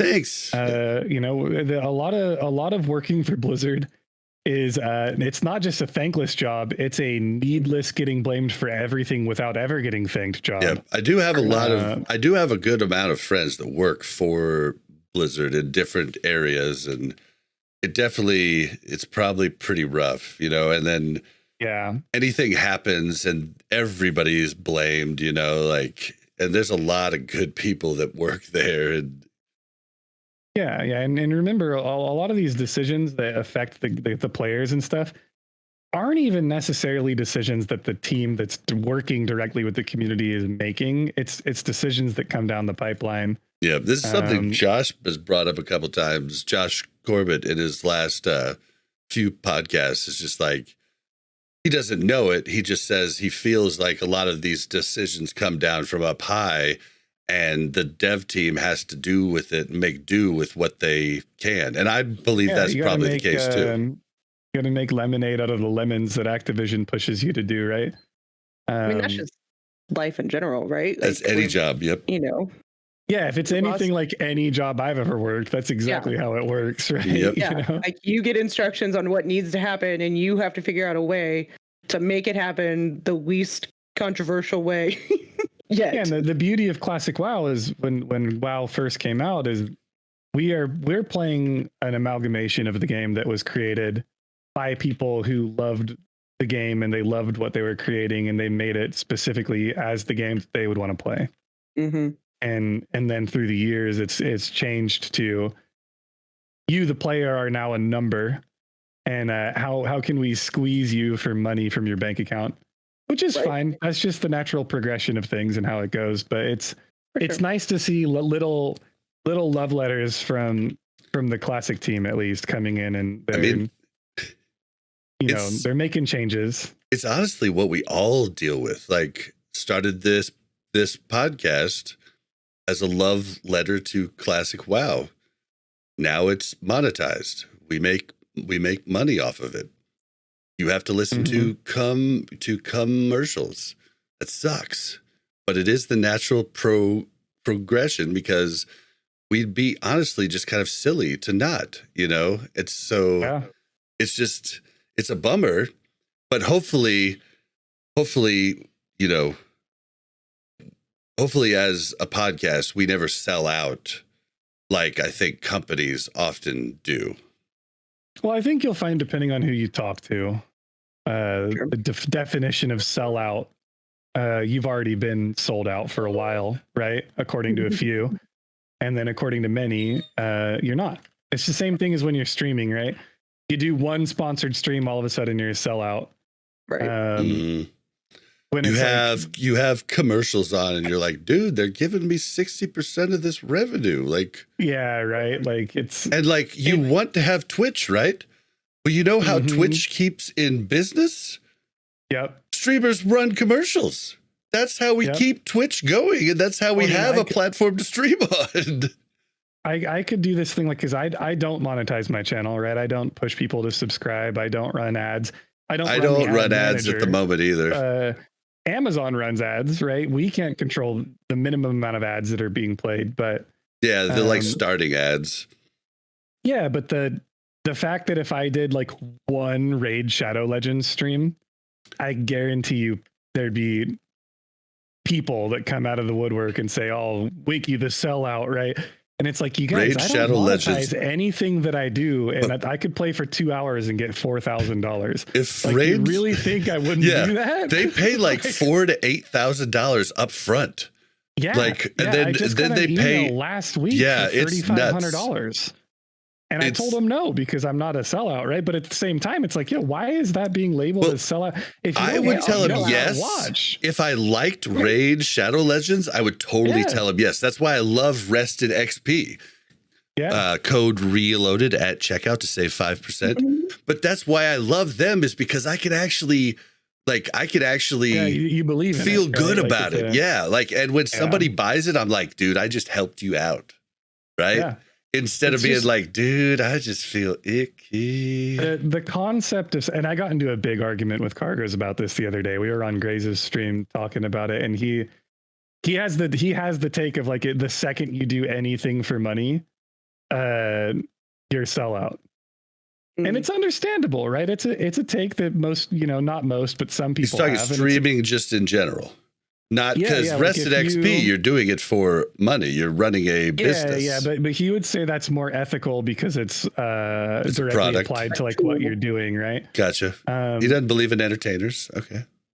Yeah, but it's at the same time, it's just kind of it's just one of those things where it's like everyone draws their line somewhere differently in the sand, and you just kind of make do with what you got. Like if I had a YouTube with 100,000 subs right now, I wouldn't put any ads on any of my videos, but I would have one video and it would just be a 1 hour long black screen that has the maximum amount of ads put in that video. Right. And I would just say, hey, I'm not going to make you watch ads on my videos, but if you want to click this and go to sleep tonight, make me some money while you're asleep, please. That would be great. Thank you. If you want to support the channel, right, watch this video on repeat every night when you go to bed. And that's right. Like that's kind of like how I would approach, the line in the sand, but everyone does everything differently. It's crazy. Yeah. That's why I like being partnered with Mash, to be honest, because Jaw pushes me to do these things that help me out. I probably still wouldn't have the podcast monetized at all, and I'd be cutting my nose off despite my face but it makes me feel gross. Like anytime we're talking about ads or anything, I'm just like, yeah. Okay. And it's also criminally, it should be a crime how underpaid creators are in every space of the world. Like, right. For instance, I've been making music for like my entire life, right? I have a Spotify account that has like 250,000 plays on it, right? I have made $87 from Spotify. It's insane how undervalued creators are. Well, and people get upset about sponsorships, but honestly, if your favorite YouTuber gets sponsorships, just fast forward it and be happy for them. Because YouTube, actual YouTube, if you guys think you make money off of that, you don't. You really don't. If anything, it's going to enable your favorite creators to continue doing what they're doing. Right. And yeah, it's going to suck if someone does a 2-hour stream once a month that pays them $4,000, right? It's going to suck. But hey, sometimes you just got to say, hey, look, this guy's doing that thing. Good for him. Good for her. Yeah, be happy for him. Just move on with it. Yeah, because you don't really, like most of us do this, as like a side hobby, and getting money is nice, but it's not paying the bills. So, bro, you think I want to watch Crix play Raid Shadow Legends? No. But when he's doing it, I'm there. Right? I got volume blasting and I'm talking shit on the game in chat the entire time, but you know what? He's getting paid to play it. Yep. And I'm okay with that. Yep. Right? Yep. Oh, shout out to Crix. Crix is back, guys. Crix is back. Wait, is this first stream tomorrow? It's tomorrow. I think it's tomorrow. Yep, it's tomorrow. We're gonna have a giant party. And then I got him on F's next Friday. Nice. So we're gonna do a homecoming episode for him. Yep. For the I have to get him. Community. I have to get him on here as soon as possible too. I was trying to not bother him too much, let him get some catch up time with the family and everything. But welcome back, Crix. All right. Yeah, I can't wait for the future of his guides. Does anybody else have anything? Al, you said you've never tried hardcore, right? Like your co-host Josh seems to Josh/Will Riker seems to think hardcore is easy. He totes about it a lot. Yet I've only heard he has a level 14. I'm not familiar with what level his hardcore character is. Perhaps he can enlighten us, but I know he started it. He did one before. He goes a certain level that I don't hear much about it, so I don't know where it's at. He says Warrior was super easy, and he got level 14, and he doesn't see how hardcore is hard. So now, I'm not going hardcore, but I haven't died yet on my level 23 shaman over on your server there. Now that is Wrath. Wrath is a lot less punishing, and you get a mount earlier, which makes travel like to different places a lot easier. But it's something that after hardcore, even when I worked up my new rogue and only died once from level 70 to 80. So like I kind of incorporate the rules because it makes the game more fun doing that, right? I am tempted to try it more so since this podcast. So thank you, Winky. I'll give it a shot. Yeah, jump on. I actually had a question for you, and it's a perspective question. Do you think it's easier not to die, do you think it's harder not to die or harder to stay alive? I think it's harder to stay alive. Yep. Yeah, if I had to guess. That's my gut reaction. I think it's just harder to stay alive. A lot of hardcore is just focus. Mm-hmm. It's easy not to die. It's hard to stay alive. It's easy not to die. You just stand in Stormwind. Although sometimes, you know, Cerebus could be kited up. So maybe stand at Ironforge. I died in Stormwind. Yeah, there's not even to Cerebus. We just lost Mitch Jones. He auto ran into the lava in Ironforge, right? And this is a great example of it's easy to stay alive, or it's harder to stay alive than it is to not die, just because it's a focus game. Like if you're not paying attention to what you're doing, if you're not staying attentive, the focus boss is the killer for hardcore WoW most of the time. Unless you're doing crazy stuff. Like I died yesterday at 33 on a warrior trying to solo not Morladim, but the other Morbid Fell and Fellwood. God, Morbid Fell is level elite. It's a 6 pull, right? It scares the shit out of me, dude. And you were doing the throwing thing on the gate? You can't, because he's a caster, so it doesn't matter. He just stands there and casts at you. Morbid Fell? Morbid Fell, yeah. So Morladim is the skeleton. Oh, Morbid Fell. Morbid Fell is even. I've only killed him once in freaking hardcore. It was a 6 pull, and I thought I was big for my britches, and I went in and I tried to do it. I got up to 10%, you know, but I died. And it's, unless you're like, if you're not doing dumb things like that, hardcore's honestly, it's just a patience game.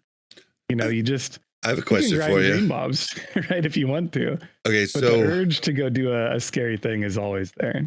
So Morbid Fell is up in that house, right? I still feel kind of bad about this because this character did die. But on my first rogue, you know, the one that made it to 35 and then died. Mm-hmm. Well, maybe this is the karma that killed me. I don't know. But not too much before that, I killed Morbid Fell solo. Mm-hmm. But there was a duo working towards him, and they had pulled the mobs, and I opened on Morbid Fell and killed him. It's totally fine. But it's still dastardly, isn't it? It's unethical, but it's totally fine. Yep. Okay, so that's the only time I've killed him, and then Mel and I killed him in our druid priest duo, which, I mean, we were gods. I mean, except for that one time in Stranglethorn Vale. Is there a with the window? We don't talk about that. Is there a hardcore what? Trio rule? There is. Yes, you can play as a trio. You can only play when all of you are online, though, which is the meaning you can only work up professions and stuff when you're all online. This is the thing that makes duos and trios kind of a bitch. Mm-hmm. And then also just you can't really split up. You can split up if you're in the same zone. So if you're all in Elwyn, you're okay. But one of you cannot go over to Westfall while the other are in Elwyn. So the idea behind, because I can explain a little bit of the reason that rule exists. The idea behind duos and trios is that World of Warcraft, while being an MMO, is primarily you're only really playing with your friends if you're max level. So like on a fresh in a fresh environment or on a new expansion launch, honestly, it's an MMO that's a single player until you're max level, right? For the majority of the time.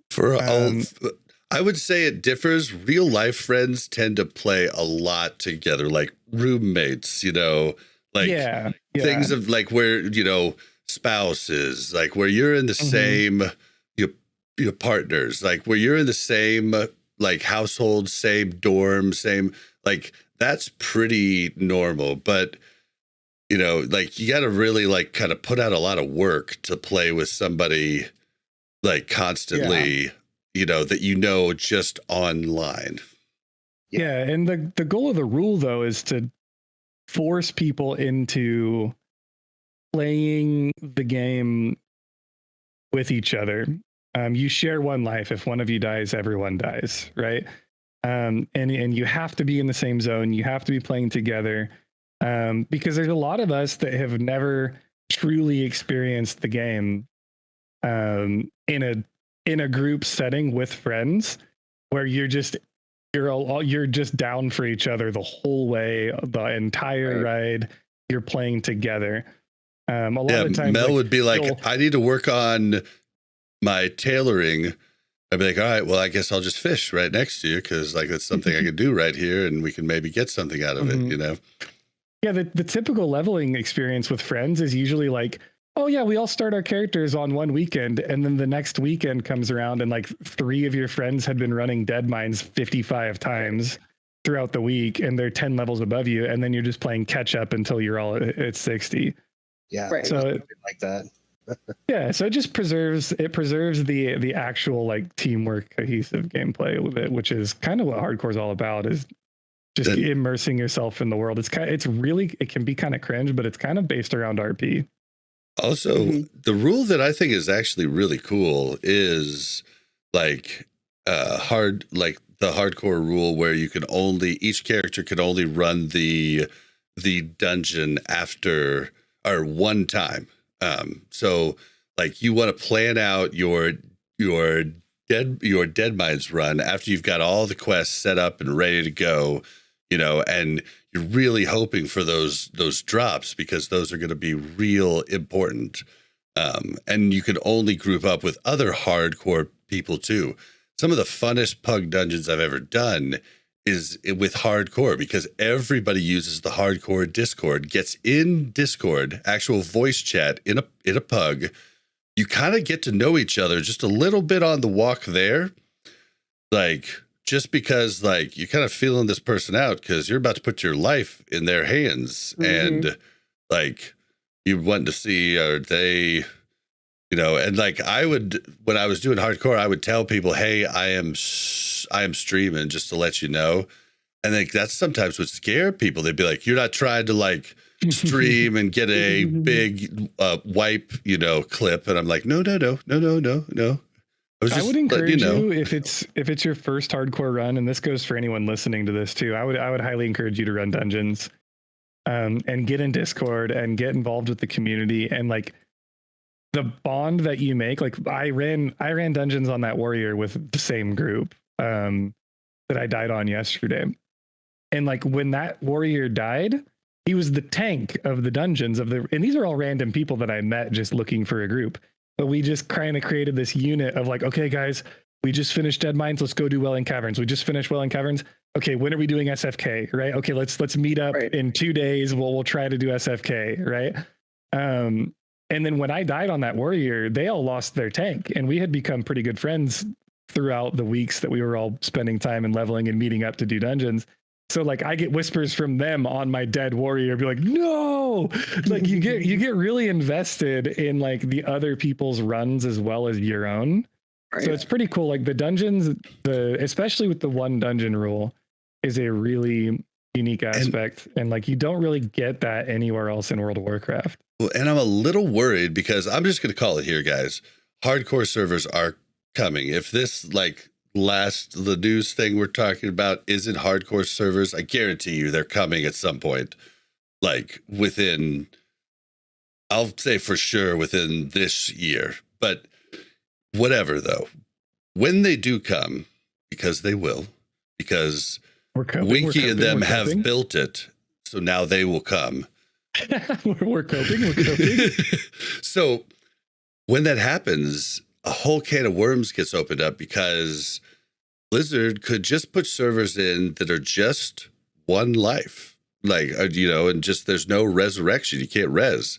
But all these other rules have been really fun for the hardcore community. And now you might have different types of hardcore, like auction house hardcore, but a lot of people have been putting out different rules. And I think, you know, I give oh gosh, what's his name? The guy that always did the bots videos. Oh, I give Solheim a lot of shit a lot of times, but I do like a lot of his videos. I just don't like the constant bot videos because I'm tired of hearing about it, guys. I don't care. But he like anytime he does something else, it's why I still know about his bot videos because I watch all of his other stuff. But he did this one. And he talked about the best thing for a hardcore server is achievements. Never used auction house, never used mailbox, never traded player, never grouped. These are all things that could be amazing. Bob, and give everybody their own set of stuff. Okay, two things. One, if Blizzard did that and they came out with a server and there weren't achievements, you could still use the hardcore add-on and have achievements, and we have complete control of that add-on, and we add and change things with the achievement system all the time. So the achievements will be there regardless. If you want to use the add-on, we're even talking about making 2 different add-ons where there's just one that is purely only achievements.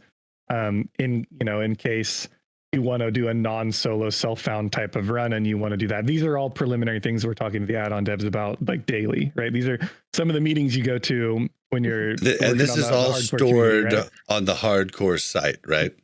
Well, this is all stored in your WTF folder of your character file. No, but I mean, I want a place that I can show people that I've done this.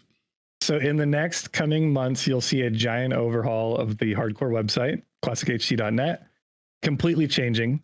And we'll have a lot more control and interaction over what information is relayed from the add-on to the website. There's a lot of stuff coming. I can't give you any of the details because I don't want to make promises that won't come true. There's a lot of cool shit coming, right? It's awesome. There you go.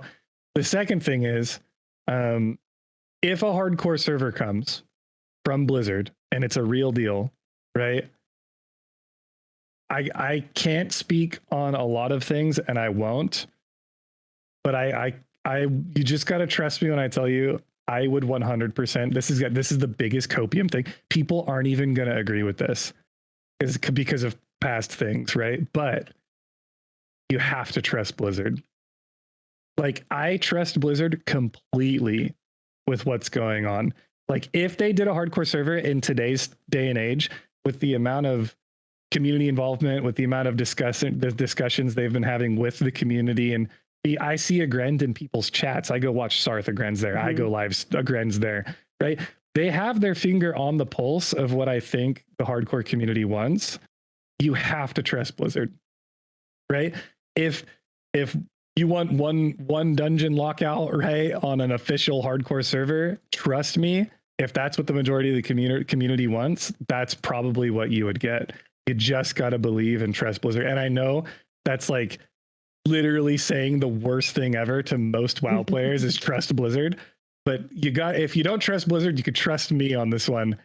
Trust Blizzard. Well, I was just saying, and maybe your add-on people can do this too. I was just saying, I want it to be like, this server is just no res.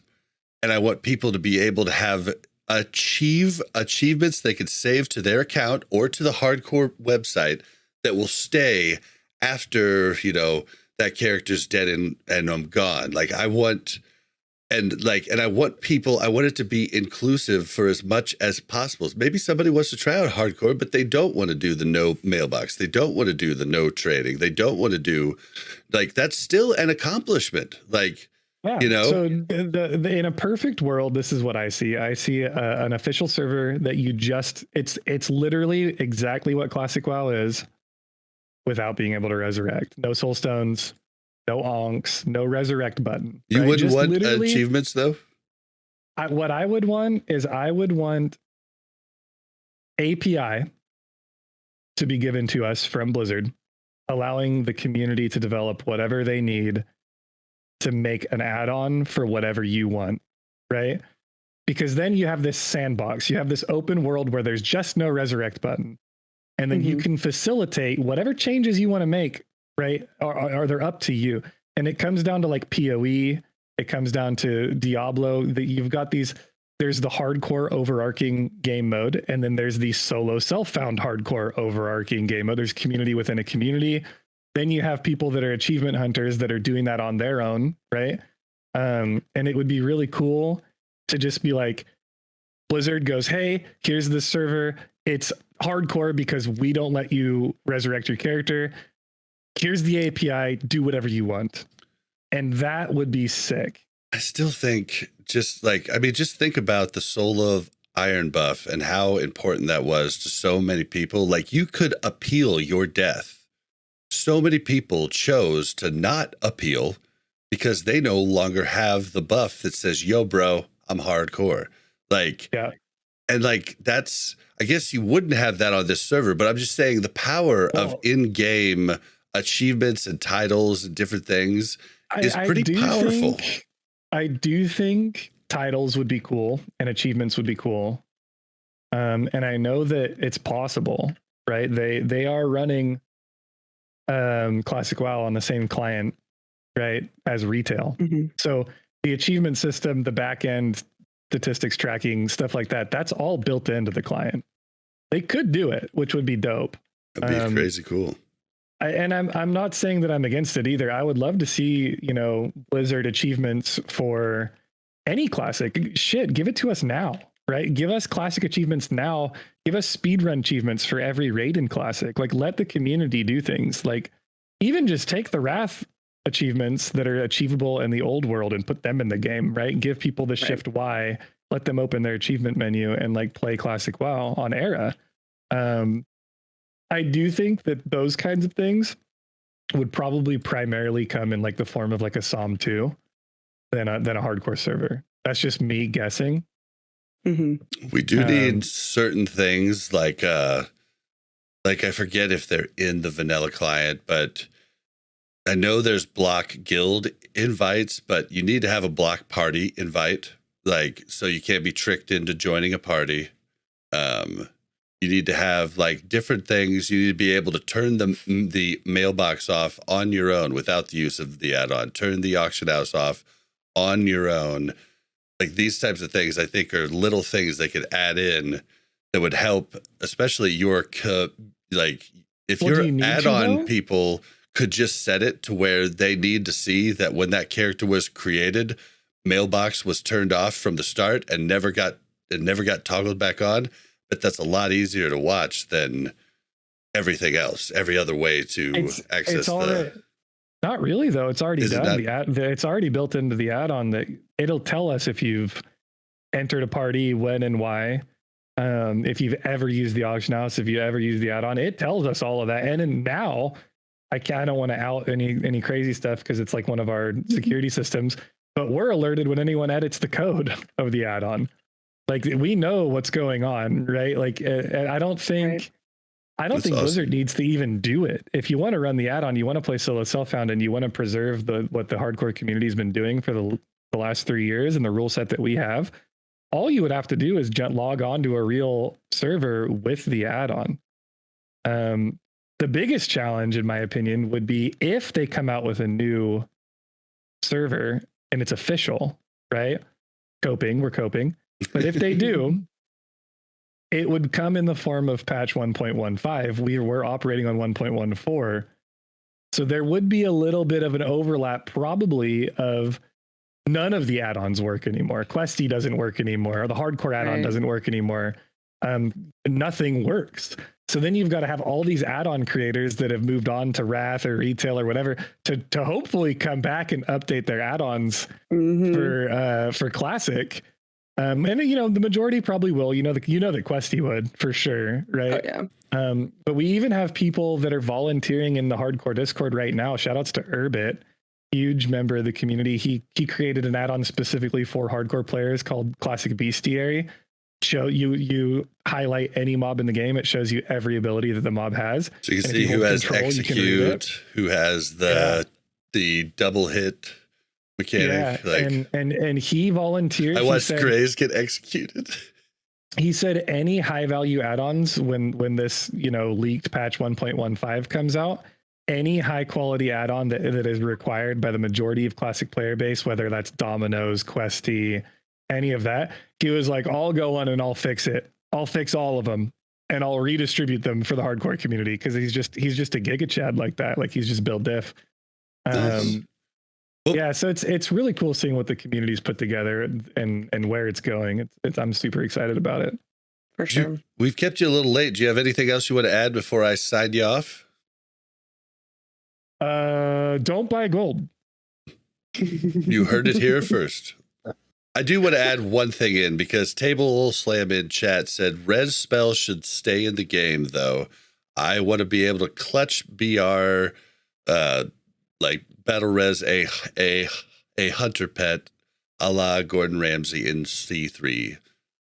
Yeah, I think that should be fine. No, I think it shouldn't. No? No. Why not? I think it's hardcore. If your pet dies, your pet's dead. That's an achievement called Mortal Pet. Yeah, like you need to go find another pet.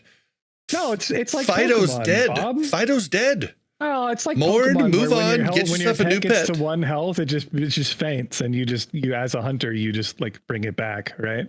God. Nope. Revive Nope. it. It's hardcore. Pets. The pet's dead. Now avoid Walker. Is it really alive? So no, because you're summoning those from hell anyway with soul shards. That's completely different. Yep. They're coming from the underworld, so that's okay. Yeah. But yeah, pet dies. A pet dies. Oh my God. That'd be funny, actually. I'd be down for that. It was just like Would nerf classes a little bit more, right? Not like they need it. It's classic. Wow, nerf warriors, if anything, dude. Like get them out. Like let the hunters and the warlocks let them cook. Hold they on. need to get more damage going. Nerf like warriors the hardest thing to work up. Nerf the warriors. Yeah, but they're still the best class in the game and at the end game and DPS. But does that matter? I mean, I guess it does. Absolutely. Yeah, we've got people. I mean, they're clearing BWL every week now. Well, NA is. I don't know about EU. EU just was in BWL when you started the podcast today, actually. Oh, did they get back in? They lost 5 last week on Fireball. Guzu literally died 5 minutes before BWL started because he was farming soul shards for his BWL run, and he life tapped down, and then he fat fingered his demonic rune and killed him. No. Oh my God. He literally lost his like raid geared level 60 warlock to a fat finger demonic rune. That's okay. I mean, he's really only there for curses anyhow. So. Oh my God. Yeah, you say that until Gar comes around and all your warlocks keep dying. It's so stressful. Oh man, damn, that's a bummer. All right, wow, that's Farts Wow in chat. Oh, Farts Wow. Wait, hold on. That's the guy that makes all the trailers you've been seeing. Yeah, I love your stuff, bro. Actually, we should have him on this show sometime. You should actually get him on. He has a beautiful English accent. Does he stream? I'm gonna follow him right now just in case he does. I don't think he streams it. Check his YouTube out though. Farts Wow. Oh, I've watched most of his YouTube. Yeah. The Circuit 4 trailer came out yesterday, so it's super exciting. It's really good. Those are amazing. It's just like, wow, this is Scarlet Monastery, but boy, you just make it feel more epic. Yeah, he makes everything feel way cooler. All right, well, Winky, we've kept you long enough. Tell the people at home where they can find you. You can find me at twitch.tv/Winky or Discord, in the hardcore Discord. Just join it and then look for Winky. It's usually somewhere near the top. But yeah, if you want to come cope about hardcore servers with us and hang out, I'm always around. All right, man. Thank you so much for coming on the show, and look forward to talking to you soon. Yeah, I appreciate you guys. Love you. Bye. Bye. All right, let's see if this fixes on its own. Oh, then there was just me. Look at that, Okona. Yeah, did Winky make you nervous? No, did I seem nervous? Well, you just were talking.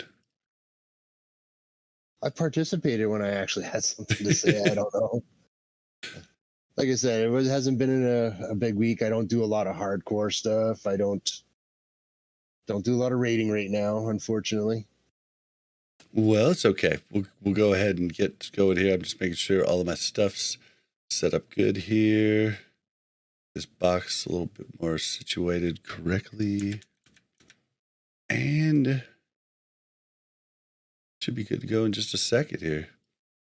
All right, so we got 2 more news items we got to hit on real quick before we get into getting to know Okona a little bit here. Let me just fix this up so it doesn't look horrible. Okay.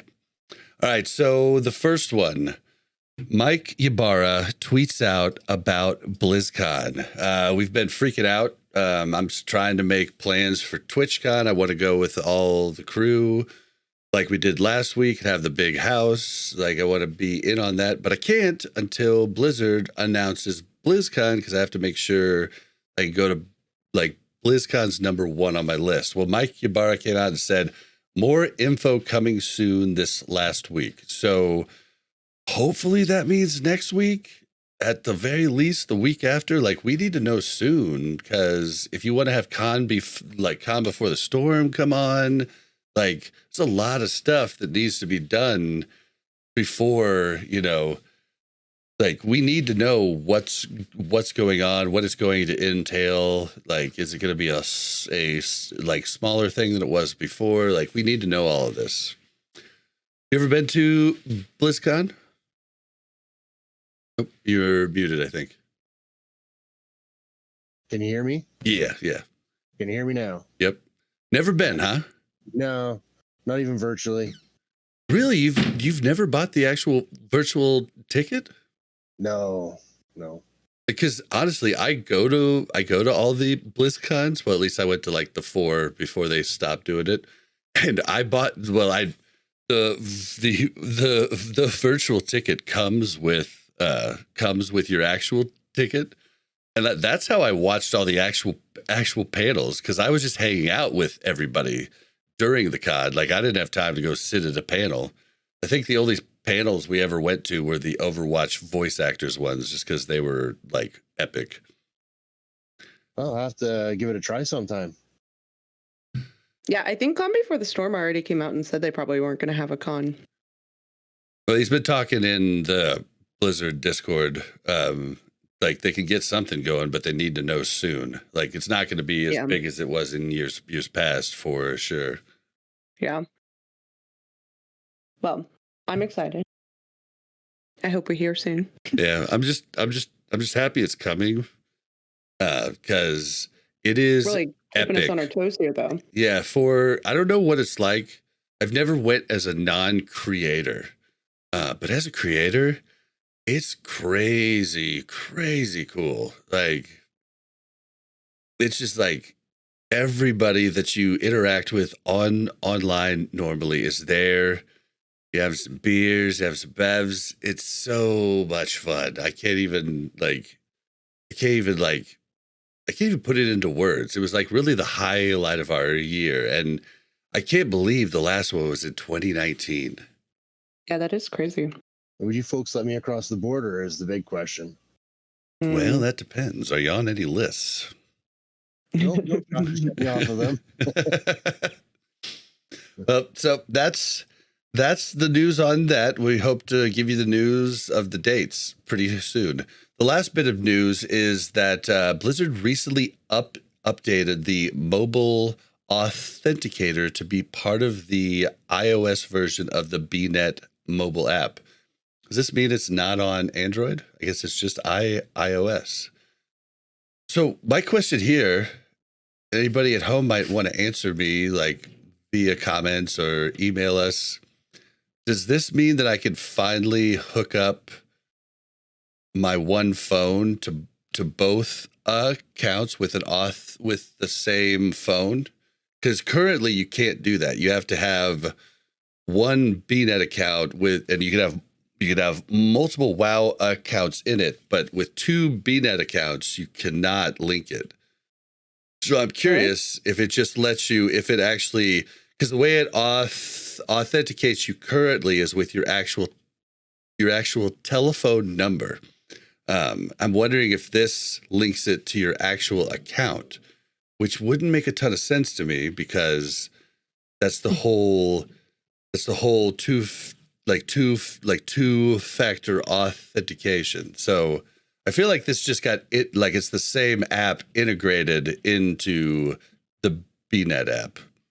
Did I just confuse both of you? It's like me and IT talk. I don't know. It won't let me pull up the article, so I have no idea. Well, somebody let me know. This feature doesn't seem to be available for Android users at the moment. All right. Well, either way, we don't really care about that piece of news, but we have to bring you the news. If Wowhead says it's important, we're going to tell you about it, damn it. Oh, yeah. Yeah. You guys always do the news on Mere Casuals. I mean, just check out Wowhead. Bada bing, bada boom. Done. We mentioned just in passing the next patch 1.15, but just that it can't be data mined, so we don't know what's going on. Yeah, it's encrypted. That was our news today. Well, let's this is something for Al. Pause for news outro.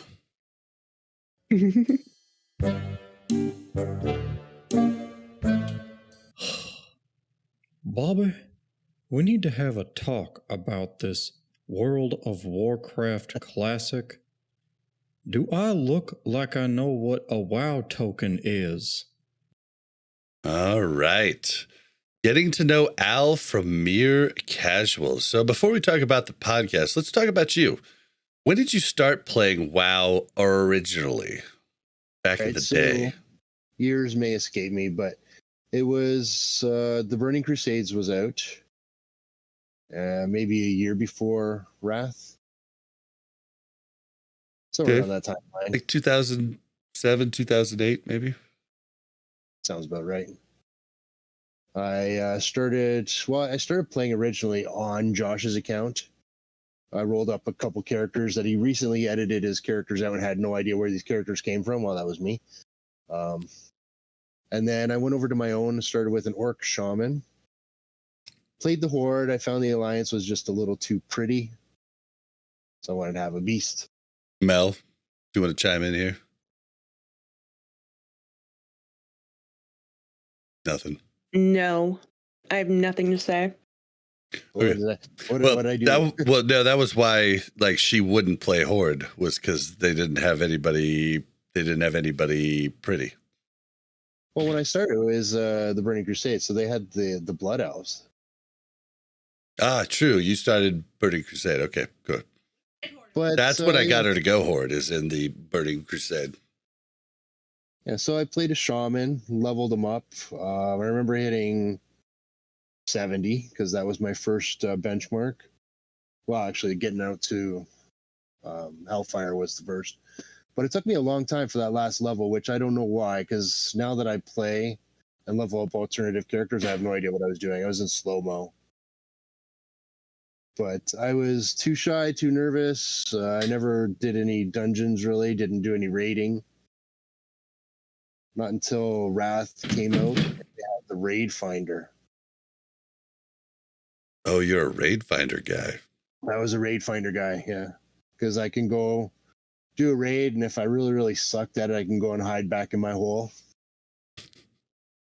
A true casual. Okay. Did you ever do any, like, you didn't ever do any hardcore stuff, like in TBC or Wrath, like, you know, like beating the current dungeon, like in all of its, you know, hard modes and everything prior to the next dungeon coming out? That would be what I would call at least sweaty. No, I wasn't that kind of player. Just really extremely casual. Too nervous to do anything else. Then really nervous. Why? That's the kind of guy I was back then. There was a lot going on. I was a different person. Yeah, you don't strike me as somebody who would care. Yeah. It took a long time to get here. I'll tell you that much. I feel you there. Yeah, so I played that. I went through, so TBC is when I started. Played through Wrath, went into Cataclysm, and then the one after that with the garrisons is that Warriors of Draenor. No, Pandaria. Mm-hmm. Missed the pandas. Pandaria. Yeah, I hit the pandas up.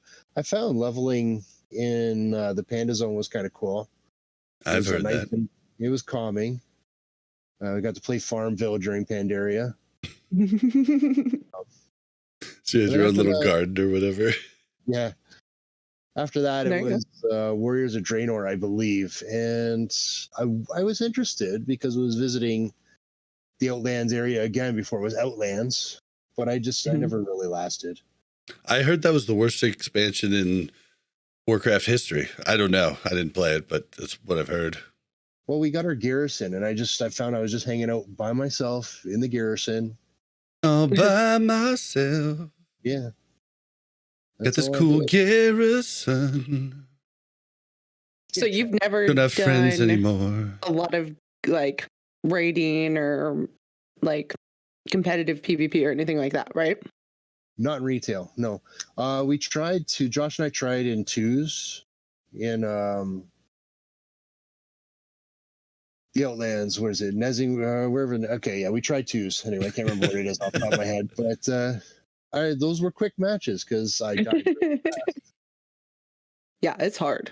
Yeah, Josh remembers one match, which I barely remember, but we went in. Apparently, I died fast, and the other person died fast, and it was two DPS healing classes fighting each other for a long, long time. He brought that up. Yeah. If you don't have if you haven't like farmed all the re-Zil gear, you're really not gonna fare well at all in any sort of, or like you get away with it in BGs. In arena is another story.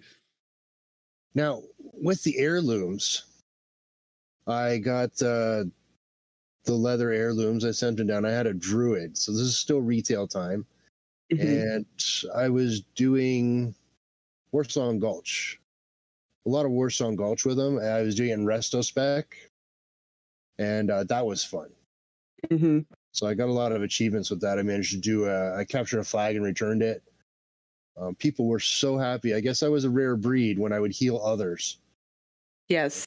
Yes. It's very strange. Yeah, it is very. I was enjoying that time. Yeah, So, lots of times I don't get what's going on in like healers' heads in BGs. They're like trying to DPS, and I'm like, what are you doing? No, it was fun. I got through that. So that was my PvP experience. Very and then cool. Classic came.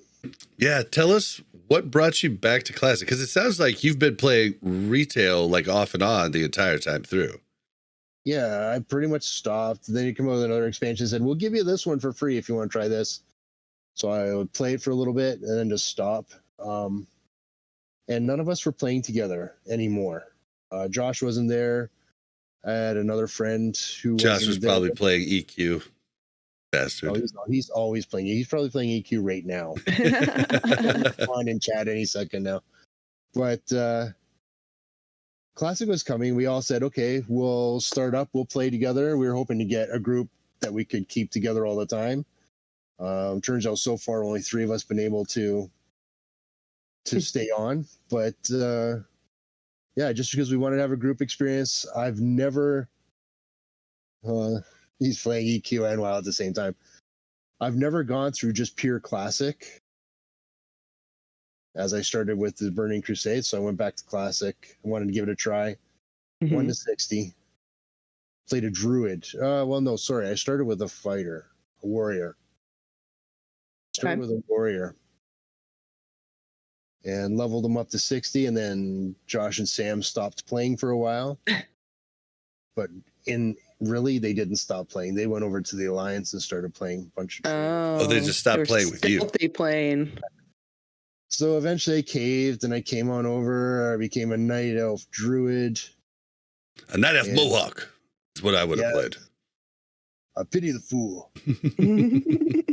Yeah.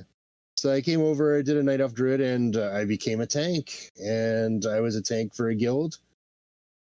And yeah, it was around EQ. Sorry, it was around AQ.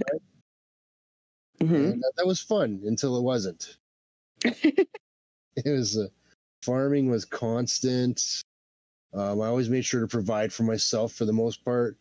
Well, you shouldn't have had, like, the way it worked is your guild should have been collecting everything, selling it, providing flasks, and everything for the tanks. I did not get flasks. They were starting to demand flasks, but they provided me with flasks. Something that I think Josh is a little upset about. He always had to get his own stuff. Yeah, I mean, that's like, you expect DPS and healers and everybody to like come with their own consumes, but tank flasks, like in vanilla, that should be provided by the guild, or your guild's just doing something wrong, or somebody's pocketing all the cash. Yeah, that probably happened too. I enjoyed tanking. I find tanking is easier than DPS, because with DPS, am I standing in the right spot? Where tanking is okay. I just want the boss to hit me. I don't have to worry about it. And was felt a really good sense of accomplishment when we took down the twins and I was tanking the twins, surviving the staggering strikes. Yeah. Nice. Did you ever dual wield tank? Dual wield tank? Yeah. He was a druid. Oh, you were a bear tank. Okay, so you were going to get your Nobragon weapon every week and all of that stuff. Yeah. Yep. So I did that. The one thing I really had a hard time with, and if you listen to our podcast, you would have heard, is strafing. So the bug trio. Mel has a problem with that too. Yeah, the bug trio. I just forget. Insane. I would backpedal, and yeah, it's the wrong thing to do. Yeah. So then I tried. There's times to backpedal, but not then. I got better. I tried to strafe, but I was still getting dazed. And I said, I don't get it. I'm strafing. But I've learned a few more things. I can strafe a little bit better now. I'm doing okay. Was there like extra strategy to strafing? Well, when you're strafing, I still found that I was getting ahead of the boss. So I don't know if it's an extra strategy. I should try and make sure that they're not hitting me from behind. Mm-hmm. But for some reason, they always seem to get me from behind, even when I'm clicking my little buttons for strafing. I had hotkeys on my mouse. Anyway. Yeah, the strafing thing is hard because you actually have to point your camera to the side of the boss while hitting right. You know, you can't just hit strafe. You know, like you're like running sideways. So it is something you kind of get used to. The really good tanks do the whole fancy hop, skip, jump, like Corpse. Like he hop, skip, jumps, strafes on the left side, hop, skip, jumps, strafes on the right side, hop, skip, jump. Like it's just showing off. Like you don't have to like switch sides, but he's just showing off. You know, like. Yeah, I'm not there yet. Yeah, neither am I. I'm not there yet either. Actually, Josh got me in trouble the other day when we were working on our Alliance tunes because I was jumping around, hitting them with my shaman. I'm trying to gather things. You're just jumping all over the place. Uh-huh. But I survived. We started to hit into Nax, and then our guild started to fall apart. They got rid of a lot of our geared people just before Nax. Got rid of them? Yeah, they started dropping people from the guilds. Some of them they did for me, which A, surprised me, and B, also like, don't. It's like, you got to keep them in. But we fell apart. Yeah. I mean, most guilds did at that time in vanilla, so don't feel too bad.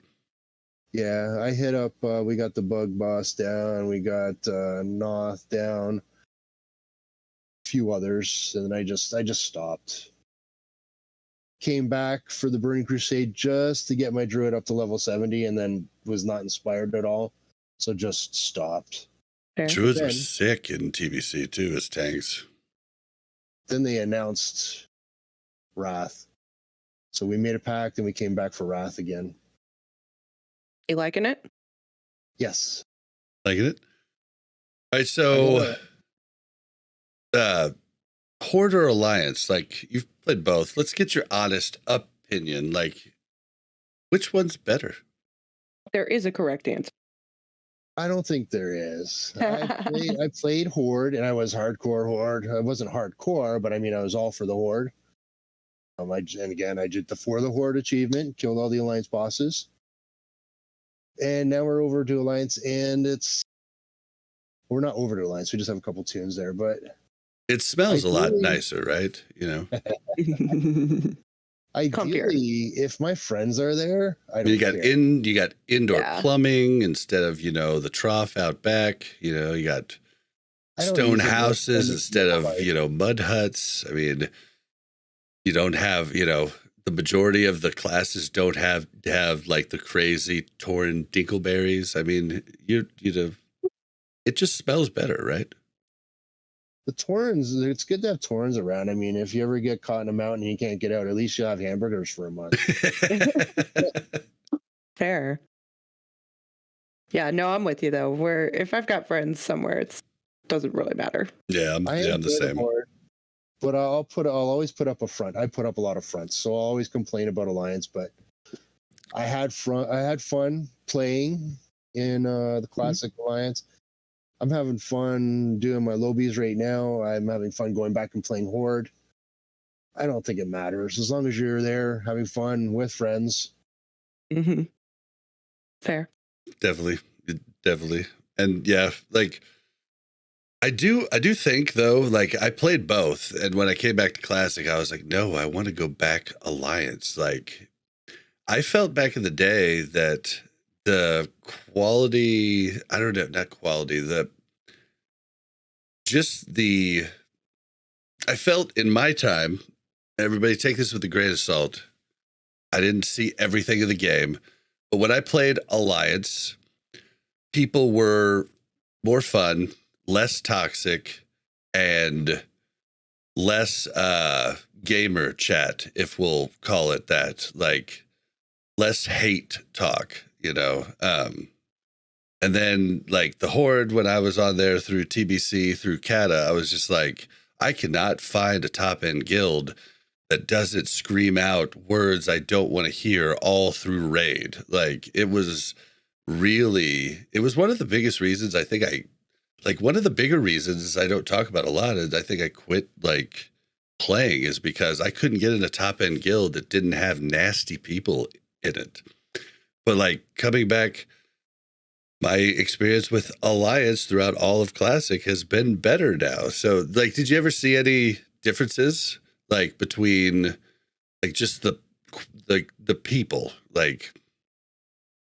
No, well, my rating with Alliance during 1 to 60 was good for what it was. I mean, as Josh mentioned in the chat here, our guild did make some mistakes, but they would get frustrated. You could feel their frustration sometimes, but they never really screamed at anybody.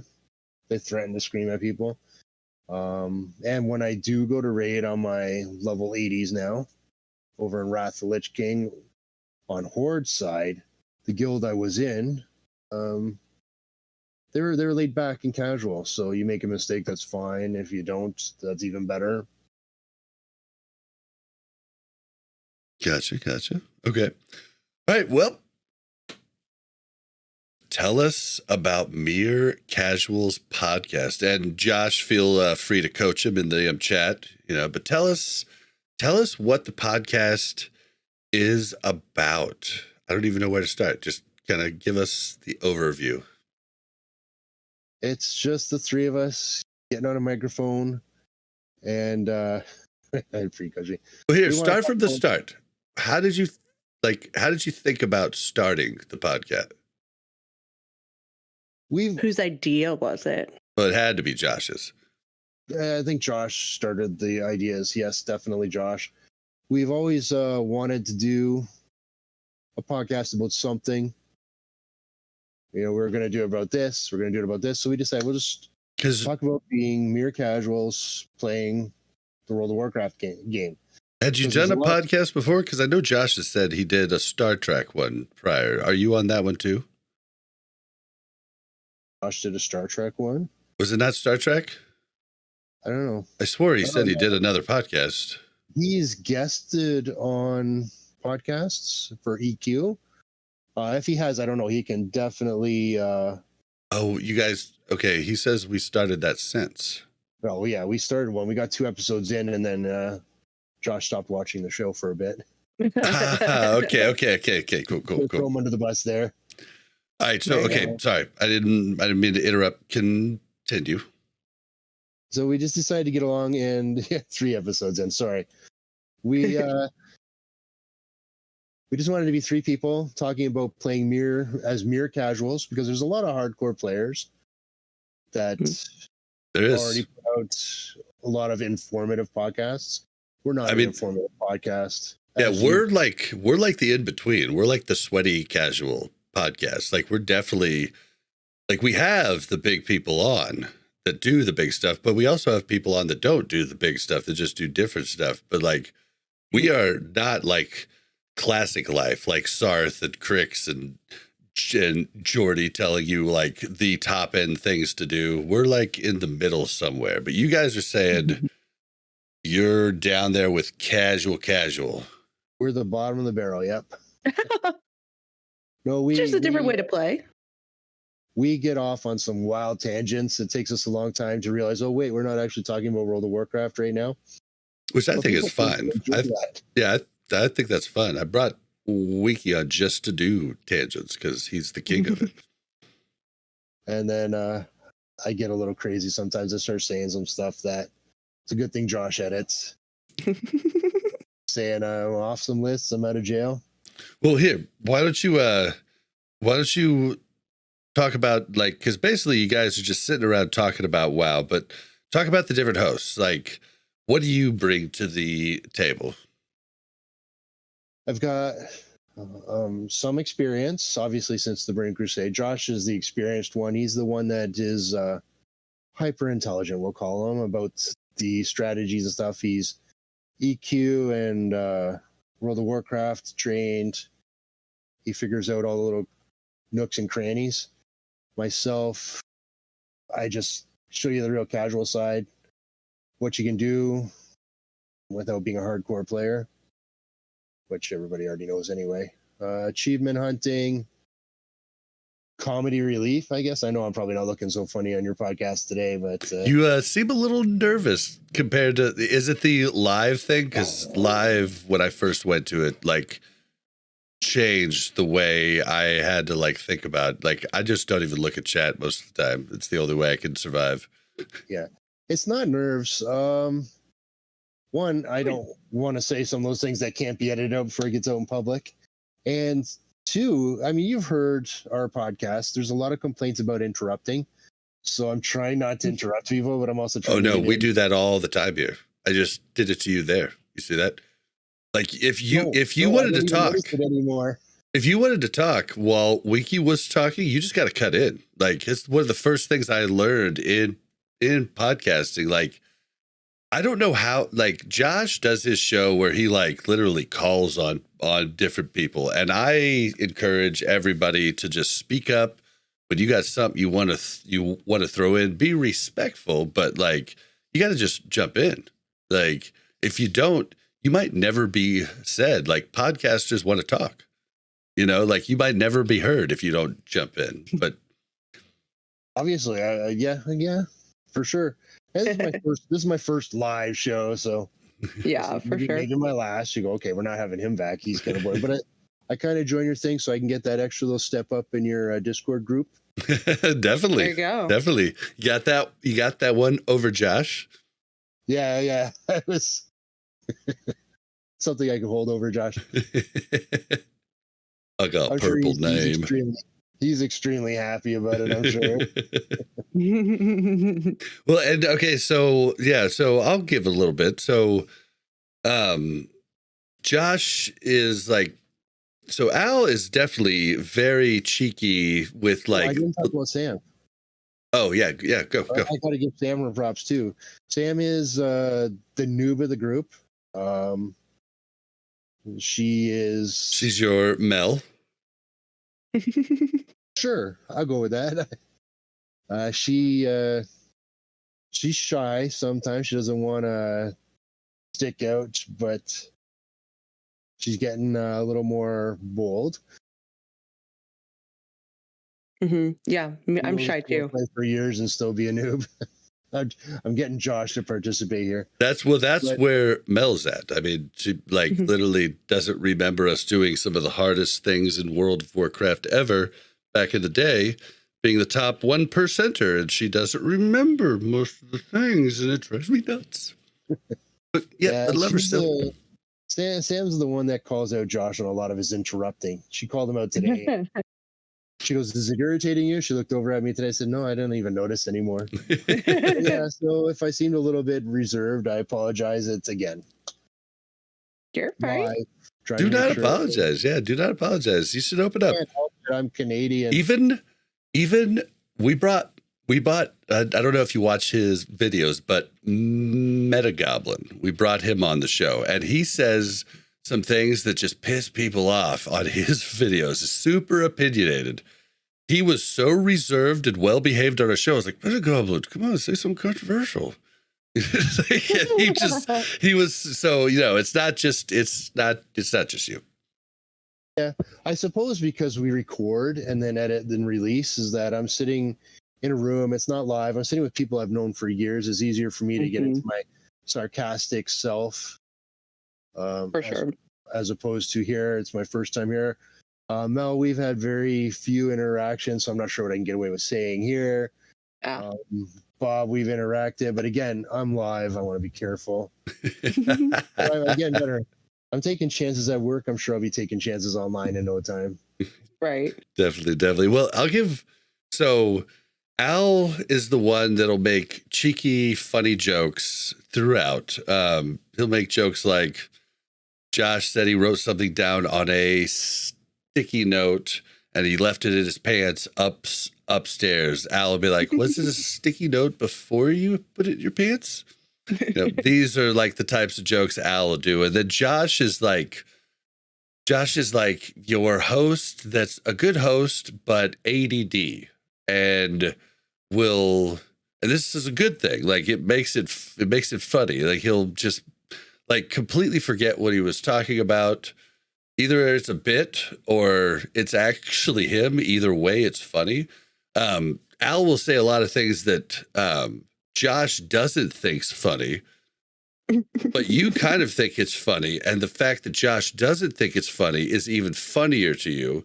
So like that's those types of interactions. Sam is new. She's new to the game. She's new to a lot. She really doesn't understand a lot. And Josh explains to her in ways that, might piss some people off, but Sam takes it well. She takes it on the chin well, and it's funny. It's really good. I mean, it's great. Like on the podcast, Sam probably takes it really well, but I feel like there's some extra things happening off air that, he hears about how he talked about something. I'm just saying, from experience. I screen cap a few of our dungeon runs. I can't post those. Or if I do, I have to put music in the background and then take the talking out. Right. Oh gosh. Yeah. Well, I mean, it's you guys have a good thing going. Would you say, like, I have learned a couple things from your show, but you would say you're probably not an educational podcast. Unless you want to learn about us. But yeah, there's definitely a good rapport, right? Like, if you want to, hear people talking about the game and their view, I think that you guys have some great topics and it's interesting to hear about different things too, coming from a different angle, right? Because a lot of the content people take in is all from these really high-end level players, and that's just not how their raids look. And they probably never will, right? And so getting to hear some of, the other side of things and really probably the more realistic side for a lot of people in their journeys, I think is really cool. Yeah, I should have just had you answer that for me because you did a better job than I did. But yeah, we're not the hard. Yeah, if you want to learn something, there's lots of people out there to teach you. If you want to hear what it's like to be one of those pawns in the trenches, come on over and talk to us. Mm-hmm. What's crazy is as you go through content creation, as you network with other creators, you start getting opportunities you didn't have before and no outlet to find those opportunities. Like, for instance, me, possibly getting into Pummel's GDKP. That would have been like a huge money maker. Like, I didn't get in, but maybe I'll get in sometime. Like, I wouldn't have had that opportunity at all had I not done this. So like, it's kind of like a double, like people talk about us. Josh first rose into the podcast to us about, about how he thought it was crazy. We were calling ourselves sweaty casuals when we had already, week 4 or 5 done all the Naxa achievements and had our mounts, and he's just like, that's crazy to me. And I'm thinking to myself, well, the hardcore people that I know had it week 1, but it is, you start just moving, you start leveling up, and like we've definitely from the start of the show leveled up. So I think you guys will keep leveling up, especially doing the show, but don't level up too much because it's fucking funny. We today when we're recording, we were calling out Josh about whether he's still a mere casual or not. Which to the general population, he probably is. To us, not so much. And he addressed it a lot as well. So nice. We'll get to it tomorrow. He's already done editing it, by the way, so it will be released on time.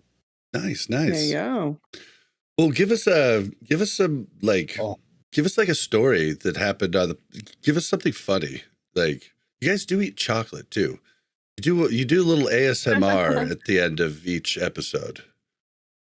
One of the best things, which I think we should have kept in, so they have a youngin that walks around, and we're recording our podcast, and we kept it running, but it got edited out. But I don't know. Have you ever seen A League of Their Own?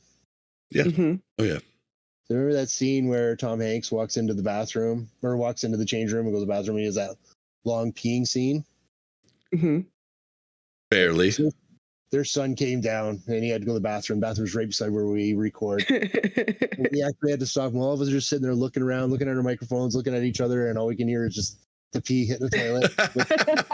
It's like, I've been watching the Marvelous Mrs. Maisel, the most recent season, and she got a job at this one. I don't want to give spoilers for the show, but she got a job at a place, and at that place, the bathroom's right by the room they all meet in, and so anytime somebody goes into the bathroom, they start singing.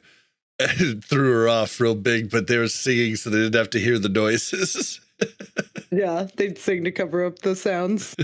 I'll tell you what, I'll see if there is a recording of that, and I'll see if I can get something I can put with some kind of background up on YouTube. I love it. That's awesome. Yeah. What else? Anything else that's funny? I don't know. What do we take out of it? I say a lot of stuff that I really shouldn't be saying. Oh, it's a good thing that it's taken out. And Sam's real quiet, and then all of a sudden will just burst. Like, I don't know if she's holding it in and she just explodes, but she gets real loud.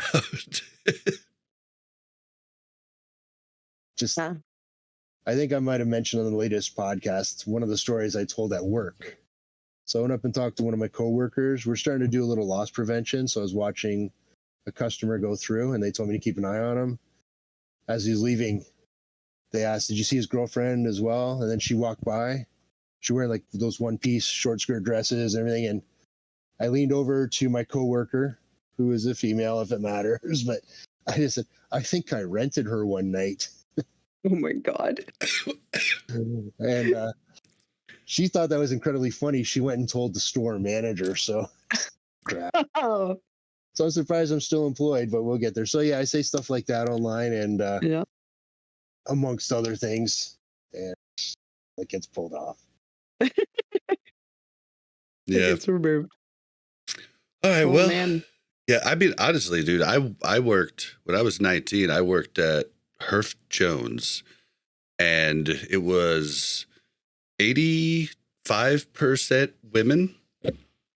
And I mean, I guess in this day and age, they would call it sexual harassment. I mean, I was literally the jokes for days. I got my butt pinched by 6 different ladies daily, 3 of which were over 60.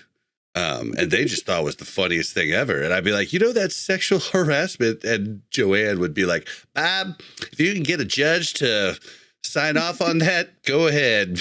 I was like, yeah, you're probably right. I'm screwed on that one, huh? One of the worst people where I work is my HR manager of all people. Yeah. HR ladies are freaking dirty, dude. Every single one of them I've known at every office. Like, I don't know if it's just with me, if they're comfortable with me, but like, I'm just like, I feel like this is not appropriate right now. Yeah, that's weird. I've never had a dirty HR lady. Oh, dude, I've had so many dirty HR ladies. Oh my God, they're dirty. I make it a daily routine before I leave work, if I'm working with my HR manager, to make sure she says, "Oh my God," when she's talking to me at least once. Yeah, I couldn't get mine to say, "Oh my God." It was always me going, "Oh my God." It's like, you work in HR. She's like, "Yeah, but it's you, Bob." Yeah. Okay. I guess we follow by different rules here. Oh, man. All right. Well, is there anything else you want to add before we get out of here? It's been a long episode. Oh, come and see us. Come and listen to us. Come and follow us. We'd like to be successful as well. Yep. That's Mere Casuals, MERE space casuals. And it is available on iTunes, Spotify, mostly wherever you get your podcasts, and YouTube. Yeah, so I didn't realize it was on YouTube because you have the shorts like first. So I didn't realize the full episodes were there, but I did the shorts just recently. I've finally learned how to do those, but I have the full episodes. It's again just a voice, a stalking. I've done a backdrop. We will warn you. If I implore you to listen to episode the first episodes, just because it sets up what'll happen later. But the audio quality is a little rough early on. When did do you remember what episode it was that you got the new mics and it sounded amazing? I just remember I was in Walgreens when I started that one, and I was like, their mics are so good, but I hear somebody breathing in the background. That's how good their mics are. Me. Episode 15-ish is what Josh says in chat. Let's see. No, he didn't mention it in episode 15. Because I think I'm over at Spreaker right now looking at our list, and he mentions it when we get it. And it's going to take me too long to find. Right, well, Josh, okay, doggies.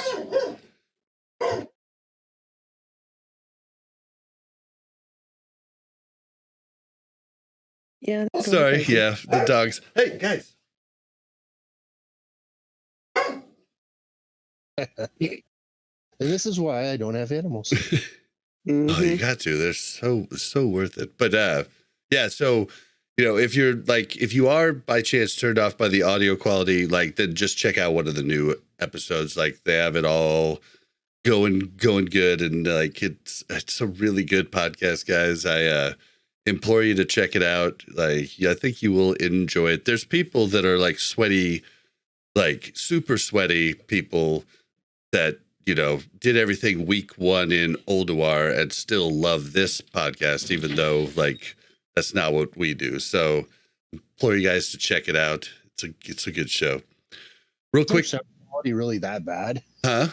The first episode's audio quality was from a podcast. Maybe normal people don't really notice much, but from a podcaster point of view, I enjoyed your show and reached out to Josh trying to help him with audio quality.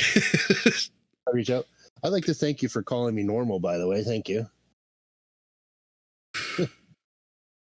Not many people agree. We're gonna do a real quick.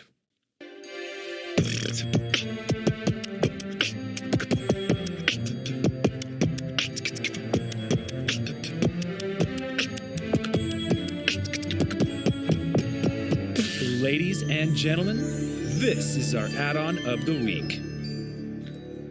All right. Add-on of the week. I'm going to go with Fishing Buddy. This one's for you, Al. I figured it'd be a good fit for you. Do you use Fishing Buddy? I do not. What does it do? Fishing Buddy makes it so you don't ever have to click fishing. You literally just put on your pole and then you double right click the water and it casts. And that's all. Well, it does track the amount of fish, percentages of fish that you've gotten in each zone, in each area, but it just literally makes it easy. Just makes it you can watch Netflix on the second monitor easier, or you can watch this podcast or Mere Casuals easier. See, the hardest thing I ever found with fishing was if I was watching something else, I wouldn't be able to hear my bobber go down. So Fishing Buddy has an auto feature that whenever you put a pole on, you can set it to where it turns that sound effect up and turns all other sounds down. So just your bobber will come out really loud and you'll be able to hear it and easily click over. It's one of the actual features of the add-on. I didn't think fishing had to get any easier, but I might still give it a shot. Mind blown, right? I'm telling you, it's actually super. It's a super nice add-on if you fish a lot, especially people who tuned in earlier with Winky for hardcore. Like, you will love this. You will love it. All right. Well, that's it for the add-on of the week. We're going to start closing out the show. Don't forget to follow us on Twitter at WC Reloaded. You can follow the Mash Those Buttons Network at the Mash Network. If you want to send us an email, send those to wcrpodcast@gmail.com. If you want to send us a voicemail, it is 816-866-1066 or speakpipe.com/Warcraft Reloaded. If you want to join our brand new Discord, talk to us. It's been pumping. It's been, it's grown a bunch for its first week, but we need it to grow more. That's discord.me/Warcraft Reloaded, or check the link in the description. How can you help the podcast? Well, you can help us out with ratings and reviews on iTunes and Spotify, but you guys are actually killing it there. We are a top 200, off to the top 100 podcast there in gaming. We need help on the YouTube. That's where we need the help. You guys have picked it up the last few weeks. We've gone back up to, about our 2K mark, which we were at before. So help us grow that, maybe we get 5K, leave a comment. I love you for whoever that was that left the comment saying anything. That works. That any comment helps the algorithm say that people are interested. It puts it in front of more people's eyes and we get a chance to, shine there. So thank you guys for that.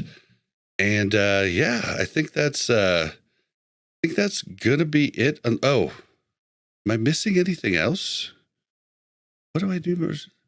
Oh yeah, if you're gonna be leveling in hardcore, or you're gonna be leveling in Wrath, or even retail, check out restedxp.com and use code RELOADED at checkout, or check the link in the description to save 5% and to help support the show.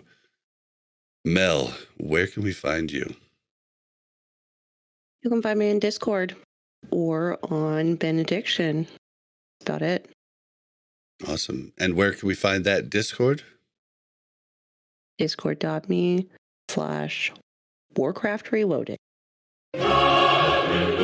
She did it. She did it. And Okona. Yes, sir. Al, where can we find you? We're on Discord, Facebook, which I don't think Facebook's being managed right now, YouTube, and wherever you get your local podcasts under MERE, MERE Casuals. Okay. And you said Discord, but do you have a link for that Discord?